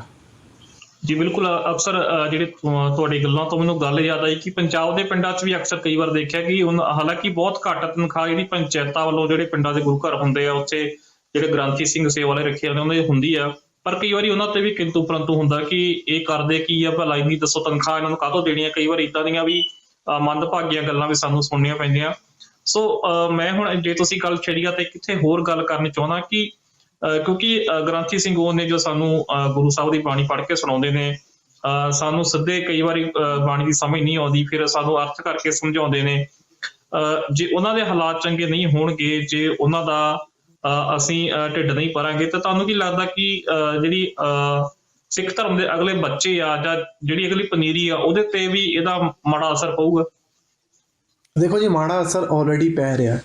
ਮੈਂ ਇਹ ਮਤਲਬ ਕਿ ਸਿਰਫ ਮੇਰੇ ਕਹਿਣ ਨਾਲ ਇਹ ਗੱਲ ਨਹੀਂ ਲੋਕਾਂ ਨੂੰ ਸਮਝ ਆਉਣੀ, ਲੋਕਾਂ ਨੂੰ ਆਲਰੇਡੀ ਪਤਾ ਇਸ ਚੀਜ਼ ਦਾ ਕਿ ਅੱਜ ਕੱਲ੍ਹ ਦੀ ਡੇਟ ਦੇ ਵਿੱਚ ਜੇ ਦੇਖਿਆ ਜਾਵੇ ਕਿ ਜਿਹੜੇ ਇਹ ਪ੍ਰਚਾਰਕ ਜਿਹੜੇ ਆ, ਸਿੱਖ ਕੌਮ ਦੇ ਪ੍ਰਚਾਰਕ ਰਾਗੀ ਸਿੰਘ, ਢਾਡੀ ਸਿੰਘ, ਇਹ ਆਪਣੇ ਪਰਿਵਾਰਕ ਬੱਚਿਆਂ ਨੂੰ ਇਹ ਨਹੀਂ ਚਾਹੁੰਦੇ, ਬਿਲਕੁਲ ਜੀ, ਇਹ ਨਹੀਂ ਚਾਹੁੰਦੇ ਕਿ ਕੋਈ ਇਸ ਲਾਈਨ ਦੇ ਵਿੱਚ ਆਵੇ। ਹੁਣ ਮੈਨੂੰ ਤੁਸੀਂ ਦੱਸੋ, ਆਪਣੀ ਸਿੱਖ ਕੌਮ ਦੇ ਵਿੱਚ ਕਿੰਨੇ ਕੁ ਹਿਸਟੋਰੀਅਨ ਹੈ, ਆਪਾਂ ਉਂਗਲਾਂ ਤੇ ਗਿਣ ਸਕਦੇ ਹਾਂ, ਕਿੰਨੇ ਕੁ ਮਤਲਬ ਜਿਹੜੇ ਬਹੁਤ ਵਧੀਆ ਪ੍ਰਚਾਰਕ ਹੈ, ਜਾਂ ਕਿੰਨੇ ਕੁ ਮਤਲਬ ਕਿ ਯੰਗ ਜਨਰੇਸ਼ਨ ਦੇ ਵਿੱਚ ਇਸ ਮਤਲਬ ਫੀਲਡ ਦੇ ਵਿੱਚ ਆਉਣਾ ਚਾਹੁੰਦੇ ਆ, ਆਪਾਂ ਉਹਨਾਂ ਨੂੰ ਉਂਗਲਾਂ ਤੇ ਗਿਣ ਸਕਦੇ ਹਾਂ। ਜਿਹੜੇ ਯੰਗ ਜਨਰੇਸ਼ਨ ਦੀ ਮੈਂ ਗੱਲ ਕਰ ਰਿਹਾ, ਜਿਹੜੇ ਬੱਚਿਆਂ ਦੀ ਮੈਂ ਗੱਲ ਕਰ ਰਿਹਾ, ਆਉਣਾ ਚਾਹੁੰਦੇ ਆ। ਮਾਂ ਪਿਓ ਜਿਹੜੇ ਹੈ, ਜਿਹੜੇ ਕਿ ਆਲਰੇਡੀ ਜਿਹੜੇ ਇਸ ਖਿੱਤੇ ਦੇ ਵਿੱਚ ਹੈਗੇ ਨੇ, ਰਾਗੀ ਸਿੰਘ, ਪਾਠੀ ਸਿੰਘ, ਢਾਡੀ ਸਿੰਘ ਨੇ, ਜਿਹੜੇ ਉਹ ਨਹੀਂ ਚਾਹੁੰਦੇ ਕਿ ਉਹਨਾਂ ਦੇ ਬੱਚੇ ਕਿਉਂ ਨਹੀਂ ਚਾਹੁੰਦੇ ਜੀ? ਉਹਦਾ ਮਕਸਦ ਇਹੀ ਹੈ ਕਿ ਮਾਇਆ ਇੱਕ ਚੀਜ਼ ਹੁੰਦੀ ਹੈ, ਮਾਇਆ ਨੂੰ ਆਪਾਂ ਅਲੱਗ ਕਰ ਦਈਏ ਕਿ ਜੋ ਉਹਨਾਂ ਦੇ ਮੰਥਲੀ ਇਨਕਮ ਕਿੰਨੀ ਬਣਦੀ ਹੈ ਜਾਂ ਉਹਨਾਂ ਦੀ ਸੈਲਰੀ ਕਿੰਨੀ ਬਣਦੀ ਹੈ, ਉਸ ਚੀਜ਼ ਨੂੰ ਆਪਾਂ ਅਲੱਗ ਕਰ ਦਿੱਤਾ ਜਾਵੇ। ਉਹਨਾਂ ਨੂੰ ਮਾਣ, ਸਤਿਕਾਰ, ਇੱਜ਼ਤ ਜੇ ਨਹੀਂ ਮਿਲਦਾ, ਇਹ ਸਭ ਤੋਂ ਜ਼ਰੂਰੀ ਹੁੰਦਾ ਜੀ। ਇਹ ਇੱਕ ਆਪਣੀ ਆਪਾਂ ਸਮਝੋ ਵੀ ਹਿਊਮਨ ਨੀਡ ਹੈ, ਇਹ ਇੱਕ ਹਿਊਮਨ ਟੈਂਡੈਂਸੀ ਹੈ ਕਿ ਡਿਮਾਂਡ ਕਰਦੇ ਹਾਂ ਅਸੀਂ ਰਿਸਪੈਕਟ ਜਿਹੜੀ ਹੈ ਸਾਨੂੰ ਚਾਹੀਦੀ ਹੁੰਦੀ ਹੈ, ਚਾਹੇ ਕਿ ਅਸੀਂ ਉਹ ਕਿਸੇ ਖਿੱਤੇ ਵਿੱਚ ਹੋਈਏ, ਚਾਹੇ ਕਿ ਅਸੀਂ ਕੋਈ ਆਫਿਸ ਜੌਬ ਹੈ, ਚਾਹੇ ਕਿ ਅਸੀਂ ਇੰਸ਼ੋਰੈਂਸ ਦਾ ਕੰਮ ਕਰਦੇ ਹਾਂ, ਕੋਈ ਮੌਰਗੇਜ ਦਾ ਕੰਮ ਕਰਦਾ ਹੈ, ਕੋਈ ਟਰੱਕ ਡਰਾਈਵਿੰਗ ਦਾ ਕੰਮ ਕਰਦਾ ਹੈ। ਇਹ ਖੂਬੀ ਹੈ, ਖਾਸ ਕਰਕੇ ਜੇ ਕੈਨੇਡਾ ਦੇ ਵਿੱਚ ਅਸੀਂ ਰਹਿੰਦੇ ਹਾਂ ਤਾਂ ਇੱਥੇ ਸਾਰਿਆਂ ਨੂੰ ਉਹ ਜਿਹੜੀ ਬਣਦੀ ਹੋਈ ਮਾਣ, ਸਤਿਕਾਰ, ਇੱਜ਼ਤ ਹੈ ਜਿਹੜੀ ਉਹ ਬਰਾਬਰ ਦੀ ਮਿਲਦੀ ਹੈ, ਚਾਹੇ ਕਿ ਕੋਈ ਵੀ ਕੰਮ ਕਰ।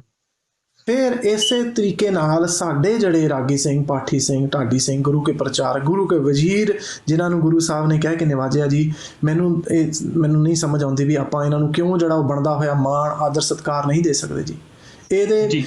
ਇਹ ਅਸੀਂ ਨਹੀਂ ਦੇਵਾਂਗੇ ਨਾ ਮਾਣ, ਆਦਰ, ਸਤਿਕਾਰ, ਸਾਡੇ ਬੱਚੇ ਸਾਡੇ ਤੋਂ ਸਿੱਖਣਗੇ ਤੇ ਉਹ ਗੁਰਦੁਆਰਿਆਂ ਤੇ ਅੱਜ ਕੱਲ੍ਹ ਹਰ ਕੋਈ ਉੱਠ ਕੇ ਤੇ ਅਕਾਲ ਤਖਤ ਸਾਹਿਬ ਵੱਲ ਉਂਗਲੀ ਕਰ ਦਿੰਦਾ ਹੈ ਜਾਂ ਇਹਨਾਂ ਵੱਲ ਉਂਗਲੀ ਕਰ ਦਿੰਦਾ ਹੈ। ਮੈਂ ਤੁਹਾਨੂੰ ਮੈਨੂੰ ਸਾਖੀ ਯਾਦ ਆ ਰਹੀ ਹੈ ਜੀ। ਦੇਖੋ, ਸੱਤਾ ਤੇ ਬਲਵੰਡ ਜੀ ਹੋਏ ਆ, ਉਹਨਾਂ ਦੀ ਬਾਣੀ ਜਿਹੜੀ ਹੈ ਉਹ ਗੁਰੂ ਗ੍ਰੰਥ ਸਾਹਿਬ ਜੀ ਦੇ ਵਿੱਚ ਮੌਜੂਦ ਹੈ। ਸੱਤਾ ਤੇ ਬਲਵੰਡ ਜੀ ਜਿਹੜੇ ਆ ਉਹ ਹੋਇਆ ਕਿੱਦਾਂ ਵੀ ਉਹਨਾਂ ਨੇ ਨਾ ਗੁਰੂ ਸਾਹਿਬ ਦੇ ਅੱਗੇ ਅਰਜ਼ੋਈ ਕੀਤੀ ਵੀ ਸਾਡੀ ਕੁੜੀ ਦਾ ਵਿਆਹ ਹੈ ਤੇ ਸਾਨੂੰ ਜਿਹੜੀ ਅੱਜ ਦੀ ਜਿੰਨੀ ਵੀ ਭੇਟਾ ਇਕੱਠੀ ਹੋਏਗੀ ਨਾ, ਜਿੰਨੀ ਮਾਇਆ ਇਕੱਠੀ ਹੋਏਗੀ, ਉਹ ਤੁਸੀਂ ਸਾਨੂੰ ਦੇ ਦਿੱਤੀ ਜਾਵੇ ਕਿਉਂਕਿ ਸਾਡਾ ਫਾਇਦਾ ਹੋ ਜਾਵੇਗਾ। ਹੁਣ ਗੁਰੂ ਸਾਹਿਬ ਜਿਹੜੇ ਸੀਗੇ ਉਹ ਅੰਤਰਜਾਮੀ ਜਾਣ ਸੀਗੇ। ਹੁਣ ਇਹ ਜੀ ਗੁਰੂ ਅਰਜਨ ਦੇਵ ਪਾਤਸ਼ਾਹ ਜੀ ਦੀ ਮੈਂ ਗੱਲ ਤੁਹਾਨੂੰ ਦੱਸ ਰਿਹਾ, ਉਹ ਅੰਤਰਜਾਮੀ ਸੀਗੇ। ਉਹਨਾਂ ਨੇ ਕਿਹਾ ਵੀ ਠੀਕ ਹੈ ਜੀ, ਜਿਹੜੀ ਤੁਸੀਂ ਮਾਇਆ ਇਕੱਤਰ ਕਰਨਾ, ਅੱਜ ਜਿਹੜੀ ਮਾਇਆ ਇਕੱਤਰ ਹੋਏਗੀ ਉਹ ਤੁਸੀਂ ਸਾਰੀ ਲੈ ਲਿਓ। ਹੁਣ ਜਦੋਂ ਮਾਇਆ ਇਕੱਤਰ ਹੋਈ ਤੇ ਉਹ ਆਪਾਂ ਇਹ ਮੰਨ ਕੇ ਚੱਲੀਏ ਵੀ ਗੁਰੂ ਸਾਹਿਬ ਦਾ ਇੱਕ ਭਾਣਾ ਵਰਤਿਆ, ਇੱਕ ਖੇਡ ਵਰਤੀ ਕਿ ਮਾਇਆ ਕੁਝ ਖਾਸ ਇਕੱਤਰ ਨਹੀਂ ਹੋਈ। ਤੇ ਜਿਹੜੇ ਸੱਤਾ ਤੇ ਬਲਵੰਡ ਜੀ ਸੀ ਜਿਹੜੇ ਉਹ ਮਤਲਬ ਨਾਰਾਜ਼ ਹੋ ਗਏ। ਉਹਨਾਂ ਨੇ ਗੁਰੂ ਸਾਹਿਬ ਅੱਗੇ ਅਰਜ਼ੋਈ ਫਿਰ ਕੀਤੀ, ਹੋਰ ਪੈਸੇ ਦਿੱਤੇ ਜਾਣ। ਗੁਰੂ ਸਾਹਿਬ ਨੇ ਉਹਨਾਂ ਨੂੰ ਸਮਝਾਉਣ ਦੇ ਲਈ ਬਈ ਨਹੀਂ, ਤੁਸੀਂ ਗਲਤ ਸੀਗੇ, ਗੁਰੂ ਤੋਂ ਮੰਗਣਾ ਵੀ ਤਾਂ ਇੱਕ ਕਲਾ ਹੁੰਦੀ ਹੈ ਜੀ, ਗੁਰੂ ਤੋਂ ਮੰਗਣਾ ਵੀ ਸਾਰਿਆਂ ਨੂੰ ਨਹੀਂ ਆਉਂਦਾ। ਸੋ ਇਹਦੇ ਤੇ ਆਪਾਂ ਹੁਣ ਇਹ ਸਮਝ ਕੇ ਚੱਲੀਏ ਵੀ ਗੁਰੂ ਸਾਹਿਬ ਨੇ ਜੋ ਇਹ ਇੱਦਾਂ ਦੇ ਐਗਜ਼ਾਮਪਲ ਹਿਸਟਰੀ ਦੇ ਵਿੱਚ ਆਪਾਂ ਆਪਣੇ ਸਾਖੀਆਂ ਦੇ ਵਿੱਚ ਆਉਂਦੇ ਨੇ, ਉਹ ਸਾਡੇ ਵਰਗੇ ਮੂਰਖਾਂ ਨੂੰ ਸਮਝਾਉਣ ਲਈ ਗੁਰੂ ਸਾਹਿਬ ਨੇ ਇਹ ਇੱਦਾਂ ਦੇ ਖੇਡ ਰਚਾਈਆਂ। ਹੁਣ ਉਸ ਤੋਂ ਬਾਅਦ ਕੀ ਹੋਇਆ ਜੀ, ਜਿਹੜੇ ਸੱਤਾ ਤੇ ਬਲਵੰਡ ਸੀਗੇ ਇਹ ਨਾ ਮੁਕਰ ਹੋ ਗਏ। ਇਹ ਕਹਿੰਦੇ ਜੀ ਅਸੀਂ ਗੁਰੂ ਘਰ ਦੇ ਵਿੱਚ ਕੀਰਤਨ ਨਹੀਂ ਕਰਾਂਗੇ। ਗੁਰੂ ਸਾਹਿਬ ਨੇ ਵੀ ਇਹਨਾਂ ਨੂੰ ਕਿਹਾ ਵੀ ਗੁਰੂ ਘਰ ਦੇ ਕੀਰਤਨੀਏ ਨਹੀਂ ਹੈਗੇ, ਤੁਸੀਂ ਕੀਰਤਨ ਨਾ ਕਰਿਓ। ਸੋ ਗੁਰੂ ਸਾਹਿਬ ਨੇ ਨਾਲ ਇਹ ਐਲਾਨ ਵੀ ਕਰ ਦਿੱਤਾ ਕਿ ਇਹਨਾਂ ਦਾ ਕੋਈ ਅੱਜ ਤੋਂ ਬਾਅਦ ਸਾਥ ਨਹੀਂ ਦੇਗਾ, ਇਹਨਾਂ ਨੂੰ ਕੋਈ ਮੂੰਹ ਨਹੀਂ ਲਾਏਗਾ, ਤੇ ਇਹਨਾਂ ਦਾ ਜੇ ਕੋਈ ਸਾਥ ਦੇਗਾ ਜਾਂ ਇਹਨਾਂ ਦੀ ਜੇ ਕੋਈ ਪੈਰਵਾਈ ਕਰੇਗਾ, ਮੇਰੇ ਕੋਲ ਆਏਗਾ ਤਾਂ ਉਹਦਾ ਮੂੰਹ ਕਾਲਾ ਕੀਤਾ ਜਾਏਗਾ। ਹੁਣ ਅੱਗੇ ਮੈਂ ਤੁਹਾਨੂੰ ਥੋੜ੍ਹਾ ਸ਼ਾਰਟ ਕਰਕੇ ਦੱਸਦਾ ਜੀ ਕਿ ਭਾਈ ਲੱਦਾ ਜੀ ਹੋਏ। ਭਾਈ ਲੱਦਾ ਜੀ ਕੋਲ ਜਦੋਂ ਇਹ ਗੱਲ ਪਹੁੰਚੀ, ਭਾਈ ਸੱਤਾ ਤੇ ਬਲਵੰਡ ਜੀ ਜਿਹੜੇ ਉਹ ਭਾਈ ਲੱਦਾ ਜੀ ਕੋਲ ਪਹੁੰਚੇ। ਲੱਦਾ ਪਰਉਪਕਾਰੀ ਉਹਨਾਂ ਨੂੰ ਕਹਿੰਦੇ ਹੁੰਦੇ ਸੀ, ਬਹੁਤ ਪਰਉਪਕਾਰੀ ਸੀਗੇ। ਸੋ ਉਹਨਾਂ ਨੇ ਕੀ ਕੀਤਾ, ਉਹਨਾਂ ਨੇ ਆਪਣਾ ਮੂੰਹ ਆਪੇ ਕਾਲਾ ਕਰਕੇ ਗਧੇ ਦੇ ਉੱਤੇ ਬੈਠ ਕੇ ਤੇ ਉਹ ਗੁਰੂ ਸਾਹਿਬ ਦੇ ਵੱਲ ਚੱਲ ਪਏ ਨਾਲ ਸੱਤਾ ਤੇ ਬਲਵੰਡ ਜੀ ਨੂੰ ਲੈ ਕੇ। ਹੁਣ ਆਪਾਂ ਜੇ ਇਸ ਚੀਜ਼ ਤੋਂ ਇਹ ਸਿੱਖਿਆ ਲਈਏ ਵੀ ਦੇਖੋ, ਗੁਰੂ ਕੇ ਸਿੱਖ ਜਿਹੜੇ ਆ ਉਹਨਾਂ ਦੇ ਹਿਰਦੇ ਜਿਹੜੇ ਆ ਉਹ ਕਿੰਨੇ ਵੱਡੇ। ਉਹਨਾਂ ਨੂੰ ਪਤਾ ਸੀਗਾ ਕਿ ਇਹ ਜਿਹੜੇ ਸੱਤਾ ਤੇ ਬਲਵੰਡ ਜੀ ਇਹਨਾਂ ਕੋਲ ਉਹ ਗਲਤ ਸ਼ਬਦਾਵਲੀ ਜਿਹੜੀ ਹੈ ਉਹ ਵਰਤੀ ਗਈ ਹੈ। ਗੁਰੂ ਅਰਜਨ ਦੇਵ ਪਾਤਸ਼ਾਹ ਜੀ ਉਹਨਾਂ ਕੋਲ ਆਪ ਗਏ, ਉਹਨਾਂ ਨੂੰ ਕਹਿਣ ਬਈ ਤੁਸੀਂ ਭਾਈ ਬੁੱਢਾ ਜੀ ਨੂੰ ਪਹਿਲਾਂ ਭੇਜਿਆ, ਮੈਨੂੰ ਲੱਗਦਾ ਫਿਰ ਆਪ ਗਏ ਉਹ, ਮੈਂ ਕਿਤੇ ਭੁੱਲ ਪਰ ਉਹ ਜਦੋਂ ਉਹ ਗਏ ਤਾਂ ਉਹਨਾਂ ਨੇ ਗੁਰੂ ਨਾਨਕ ਦੇਵ ਪਾਤਸ਼ਾਹ ਜੀ ਬਾਰੇ ਤੇ ਹੋਰ ਗੁਰੂ ਸਾਹਿਬਾਨਾਂ ਬਾਰੇ ਜਿਹੜੀ ਹੈ ਉਹ ਸ਼ਬਦਾਵਲੀ ਸਹੀ ਨਹੀਂ ਵਰਤੀ। ਸੋ ਇੰਨੀ ਵੱਡੀ ਇੰਨੀ ਭਾਰੀ ਗਲਤੀ ਹੋ ਜਾਣ ਦੇ ਬਾਵਜੂਦ ਜਿਹੜੇ ਹੈ ਉਹ ਭਾਈ ਲੱਦਾ ਜੀ ਜਿਹੜੇ ਹੈ ਉਹਨਾਂ ਦਾ ਸਾਥ ਦਿੰਦੇ ਹੈ, ਬਲਕਿ ਜਦੋਂ ਗੁਰੂ ਸਾਹਿਬ ਕੋਲ ਜਾਂਦਾ ਤੇ ਗੁਰੂ ਸਾਹਿਬ ਦੀਆਂ ਖੁਸ਼ੀਆਂ ਪ੍ਰਾਪਤ ਕਰਦੇ ਆ। ਗੁਰੂ ਸਾਹਿਬ ਨੇ ਆਪਣੇ ਦਿਲੋਂ ਨਹੀਂ ਕਿਹਾ ਸੀਗਾ ਕਿ ਇਹਨਾਂ ਨੂੰ ਦਰਕਿਨਾਰ ਕਰ ਦਿਓ ਤੇ ਇਹਨਾਂ ਨੂੰ, ਇਹ ਗੁਰੂ ਘਰ ਦੇ ਅੱਜ ਤੋਂ ਬਾਅਦ ਵਜ਼ੀਰ ਨਹੀਂ ਹੈਗੇ ਜਾਂ ਕੀਰਤਨੀ ਨਹੀਂ ਹੈਗੇ। ਇਹ ਇੱਕ ਸਿੱਖਿਆ ਸੀ ਸਾਡੇ ਵਾਸਤੇ, ਸਾਡੇ ਵਰਗੇ ਮੂਰਖਾਂ ਵਾਸਤੇ। ਸੋ ਅੱਜ ਦੇ ਸਮੇਂ ਦੇ ਵਿੱਚ ਕਿਉਂ ਅਸੀਂ ਮਤਲਬ ਜਿਹੜੇ ਜੱਜ ਬਣ ਜਾਂਦੇ ਹਾਂ ਵੀ ਅਸੀਂ ਕੌਣ ਹੋਏ ਇਹਨਾਂ ਨੂੰ ਇਹ ਦੱਸਣ ਵਾਲੇ ਕਿ ਵੀ ਤੁਸੀਂ ਆਪਣਾ ਜੀਵਨ ਕਿੱਦਾਂ ਜਿਉਣਾ। ਇਹ ਗੁਰੂ ਸਾਹਿਬ ਜਿਹੜੇ ਆ ਉਹ ਜੀਵਨ ਦੱਸਦੇ ਆ, ਕਿੱਦਾਂ ਜੀਵਨ ਜਾਚ ਹੈ, ਕਿੱਦਾਂ ਜਿਉਣਾ। ਤੇ ਆਪਣੇ ਨਾਲੋਂ ਕਿਤੇ ਚੰਗੇ ਆ ਜੀ ਜਿਹੜੇ ਰੋਜ਼ ਬਾਣੀ ਪੜ੍ਹਦੇ ਆ। ਸਾਡੇ ਵਰਗੇ ਬੰਦੇ ਰੋਜ਼ ਬਾਣੀ ਨਹੀਂ ਪੜ੍ਹਦੇ। ਇਹ ਜਿਹੜੇ ਗੁਰੂ ਘਰ ਦੇ ਵਜ਼ੀਰ ਹੈ ਰੋਜ਼ ਬਾਣੀ ਪੜ੍ਹਦੇ ਆ, ਕਿਤੇ ਨਾ ਕਿਤੇ ਕਰਕੇ ਮਨੋਂ ਦਿਲੋਂ ਇਹ ਇਸ ਖਿੱਤੇ ਦੇ ਵਿੱਚ ਵੀ ਆਉਂਦੇ ਆ। ਸੋ ਜੇ ਆਪਾਂ ਇਹ ਸਮਝ ਕੇ ਚੱਲੀਏ ਵੀ ਉਸ ਸਮੇਂ ਦੇ ਵਿੱਚ ਫਿਰ ਗੁਰੂ ਸਾਹਿਬ ਨੇ ਇਹਨਾਂ ਨੂੰ ਮਾਫੀ ਬਖਸ਼ੀ। ਗੁਰੂ ਸਾਹਿਬ ਨੇ ਫਿਰ ਇਹਨਾਂ ਦੀ ਜਿਹੜੀ ਬਾਣੀ ਹੈ ਉਹ ਗੁਰੂ ਗ੍ਰੰਥ ਸਾਹਿਬ ਦੇ ਵਿੱਚ ਦਰਜ ਹੋਈ ਤੇ ਇਹਦਾ ਮਤਲਬ ਇਹਨਾਂ ਨੂੰ ਇੰਨਾ ਮਾਣ ਪ੍ਰਾਪਤ ਹੋਇਆ।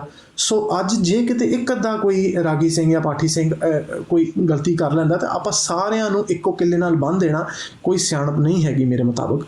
ਤੇ ਜੇ ਕਿਸੇ ਕੋਲ ਗਲਤੀ ਹੁੰਦੀ ਚਾਹੀਦਾ ਉਹਨੂੰ ਮਾਫ ਕੀਤਾ ਜਾਵੇ।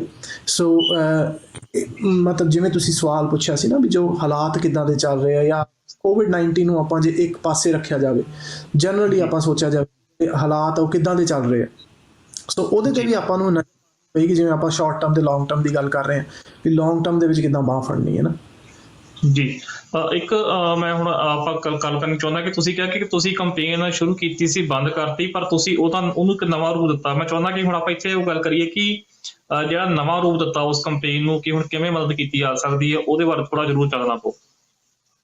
ਹਾਂਜੀ, ਸੋ ਨਵਾਂ ਜਿਹੜਾ ਰੂਪ ਇਹਦਾ ਤਿਆਰ ਕੀਤਾ ਗਿਆ ਨਾ ਉਹ ਮੇਰੇ ਮਤਲਬ ਜਿੱਦਾਂ ਮਤਲਬ ਮੈਂ ਸੋਚਿਆ ਵੀ ਸ਼ਾਇਦ ਜਿਹੜੇ ਲੋਕ ਨੇ ਉਹ ਫੋਨ ਕਰਕੇ ਪੁੱਛ ਰਹੇ ਨੇ ਵੀ ਤੁਸੀਂ ਜਿਹੜੀ ਮਾਇਆ ਇਕੱਤਰ ਹੋਏਗੀ ਉਹ ਕਿਸ ਤਰ੍ਹਾਂ ਜਿਹੜੀ ਹੈ ਉਹ ਦਿੱਤੀ ਜਾਏਗੀ। ਦੇਖੋ ਇਹ ਬਿਲਕੁਲ ਸਹੀ ਗੱਲ ਹੈ, ਇਹ ਸੋਚ ਬਹੁਤ ਬਿਲਕੁਲ ਸਹੀ ਸੋਚ ਹੈ ਕਿ ਜੋ ਗੁਰਸਿੱਖ ਜਿਹੜਾ ਹੈ ਕੋਈ ਵੀ ਬੰਦਾ ਤੁਹਾਡੇ ਵਰਗਾ ਮੇਰੇ ਵਰਗਾ ਜੇ ਕੋਈ ਦਾਨ ਕਰ ਰਿਹਾ ਹੈ ਤਾਂ ਉਹ ਦਾਨ ਕਿੱਥੇ ਲੱਗ ਰਿਹਾ, ਉਹ ਸਹੀ ਲੱਗ ਰਿਹਾ ਹੈ ਕਿ ਨਹੀਂ ਸਹੀ ਲੱਗ ਰਿਹਾ। ਗੁਰੂ ਸਾਹਿਬ ਜਿਹੜੇ ਨੇ ਉਹ ਸਾਨੂੰ ਆਪ ਇਹ ਦੱਸਦੇ ਨੇ ਵੀ ਅਕਲੀ ਸਾਹਿਬ ਸੇਵੀ ਅਕਲੀ ਪਾਈਏ ਮਾਨ, ਅਕਲੀ ਪੜ੍ਹ ਕੇ ਬੂਝੀਏ ਅਕਲੀ ਦਾਨ। ਸੋ ਗੁਰੂ ਸਾਹਿਬ ਨੇ ਆਪਾਂ ਨੂੰ ਤਰੀਕਾ ਦੱਸਿਆ ਦਾਨ ਕਰਨ ਦਾ। ਸੋ ਆਪਾਂ ਜਿਹੜਾ ਦਾਨ ਵੀ ਕਰਨਾ ਹੈ ਉਹ ਕਿਸ ਤਰੀਕੇ ਨਾਲ ਕਰਨਾ ਹੈ, ਗੁਰੂ ਸਾਹਿਬ ਨੇ ਸਾਨੂੰ ਦੱਸਿਆ ਵੀ ਸਾਡਾ ਜਿਹੜਾ ਕੀਤਾ ਹੋਇਆ ਦਾਨ ਉਹ ਸਹੀ ਥਾਂ ਜਿਹੜਾ ਉਹ ਪਵੇ ਤੇ ਉਹਦੀ ਜਿਹੜੀ ਦੁਰਵਰਤੋਂ ਨਾ ਹੋਵੇ।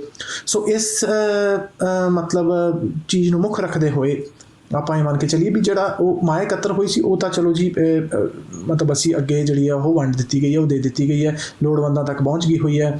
ਸੋ ਹੁਣ ਤੋਂ ਬਾਅਦ ਜਿਹੜੀ ਸਾਡੇ ਕੋਲ ਲਿਸਟ ਤਿਆਰ ਹੈ ਉਹਦੇ ਵਿੱਚ ਸਾਰੇ ਜਣੇ ਰਾਗੀ ਸਿੰਘ, ਪਾਠੀ ਸਿੰਘ, ਢਾਡੀ ਸਿੰਘ, ਗ੍ਰੰਥੀ ਸਿੰਘ। ਅੱਛਾ ਇੱਕ ਗੱਲ ਮੈਂ ਹੋਰ ਦੱਸ ਦੇਵਾਂ ਕਿ ਕੁਝ ਲੋਕ ਇੱਦਾਂ ਦੇ ਫੋਨ ਕਰ ਰਹੇ ਸੀਗੇ ਕਿ ਅਸੀਂ ਗੁਰੂ ਘਰ ਦੇ ਪ੍ਰਚਾਰਕ ਤਾਂ ਨਹੀਂ ਆ ਪਰ ਅਸੀਂ ਲੋੜਵੰਦ ਹਾਂ, ਅਸੀਂ ਕੀ ਕਰੀਏ, ਸੋ ਤੁਸੀਂ ਸਾਡੀ ਵੀ ਮਦਦ ਕਰ ਸਕਦੇ। ਸੋ ਉਹਦੇ ਵਿੱਚ ਕੀ ਹੋਇਆ, ਅਸੀਂ ਉਹਨਾਂ ਦੀ ਲਿਸਟ ਜਿਹੜੀ ਉਹ ਅਲੱਗ ਤੋਂ ਤਿਆਰ ਕਰਾਂਗੇ। ਸੋ ਇਹ ਜਿਹੜੀ ਕੈਂਪੇਨ ਸੀਗੀ ਕਿਉਂਕਿ ਇਹ ਇੱਕ ਅਲੱਗ ਤਰ੍ਹਾਂ ਦੀ ਕੈਂਪੇਨ ਹੈ, ਇਹ ਸਿਰਫ ਤੇ ਸਿਰਫ ਮਾਇਆ ਦੇ ਪ੍ਰਤੀ, ਮੈਂ ਬਾਰ-ਬਾਰ ਦੱਸ ਰਿਹਾ ਵੀ ਮਾਇਆ ਦੇ ਪ੍ਰਤੀ ਅਸੀਂ ਇਹਦਾ ਮਤਲਬ ਤਵੱਜੋ ਨਹੀਂ ਹੈਗੀ, ਇਹਦਾ ਇੱਕ ਸ਼ਾਰਟ ਟਰਮ ਤੇ ਲੌਂਗ ਟਰਮ ਗੋਲ ਵੀ ਹੈਗਾ। ਸੋ ਅਸੀਂ ਇਹਦੀ ਲਿਸਟ ਹਾਂਜੀ ਜੀ ਇੱਕ ਆਰਜੀ ਉਪਰਾਲਾ ਹਲਕੇ ਲੌਂਗ ਟਰਮ ਚ ਬਹੁਤ ਕੁਝ ਕਰਨ ਦੀ ਲੋੜ ਹੈ। ਸੋ ਇਹਦੀ ਅਸੀਂ ਜਿਹੜੀ ਲਿਸਟ ਆ ਉਹ ਅਲੱਗ ਰੱਖੀ ਹੈ ਤੇ ਜਿਹੜੀ ਦੂਸਰੀ ਲਿਸਟ ਆ ਉਹ ਅਲੱਗ ਹੈ ਨਾ। ਸੋ ਇਹਦੇ ਵਿੱਚ ਜਿਵੇਂ ਕਿ ਵੀ ਹੁਣ ਅਸੀਂ ਅੱਗੇ ਕਿਵੇਂ ਚੱਲਾਂਗੇ, ਸੋ ਅਸੀਂ ਅੱਗੇ ਇੱਦਾਂ ਕਰਾਂਗੇ ਵੀ ਜਿਹੜੇ ਲੋਕ ਸੇਵਾ ਕਰਨਾ ਚਾਹੁੰਦੇ ਨੇ ਉਹਨਾਂ ਨੂੰ ਅਸੀਂ ਡਾਇਰੈਕਟ ਤੌਰ ਤੇ ਜਿਹੜੇ ਇਹ ਲੋੜਵੰਦ ਨੇ ਉਹਨਾਂ ਦਾ ਨੰਬਰ, ਫੋਨ ਨੰਬਰ, ਉਹਨਾਂ ਦਾ ਐਡਰੈਸ, ਨਾਮ ਜਿਹੜਾ ਉਹ ਅਸੀਂ ਦੇਵਾਂਗੇ। ਨਾਲ ਅਸੀਂ ਇਹ ਕਹਾਂਗੇ ਵੀ ਅਸੀਂ ਇਹਨਾਂ ਦੀ ਡਿਊ ਡਿਲੀਜੈਂਸ ਜਿਹੜੀ ਆ ਅਸੀਂ ਬੈਕਗਰਾਊਂਡ ਚੈੱਕ ਅਸੀਂ ਕਰ ਚੁੱਕੇ ਹੋਏ ਹਾਂ, ਤੁਸੀਂ ਆਪਣੇ ਲੈਵਲ ਤੇ ਜੇ ਹੋਰ ਕਰਨਾ ਚਾਹੁੰਦੇ ਹੋ ਤਾਂ ਜੀ ਸਦਕੇ ਤੁਸੀਂ ਕਰ ਸਕਦੇ ਹੋ। ਤੇ ਅਸੀਂ ਡਾਇਰੈਕਟ ਉਹਨਾਂ ਦੇ ਨੰਬਰ ਜਿਹੜੇ ਆ, ਉਹਨਾਂ ਦਾ ਫੋਨ ਨੰਬਰ ਜਿਹੜਾ ਹੈ, ਉਹਨਾਂ ਦਾ ਨਾਮ ਤੇ ਐਡਰੈਸ ਅਸੀਂ ਉਹਨਾਂ ਨੂੰ ਦੇਵਾਂਗੇ। ਤੇ ਇਹਦੇ ਨਾਲ ਇੱਕ ਜਿਹੜੀ ਹੈ ਅਰਜ਼ੋਈ ਇਹ ਹੈ ਜੀ, ਇੱਕ ਰਿਕੁਐਸਟ ਸਾਡੇ ਵੱਲੋਂ ਇਹ ਹੈ ਕਿ ਉਹਨਾਂ ਦਾ ਨਾਮ ਜਿਹੜਾ ਉਹ ਜਨਤਕ ਨਾ ਕੀਤਾ ਜਾਵੇ।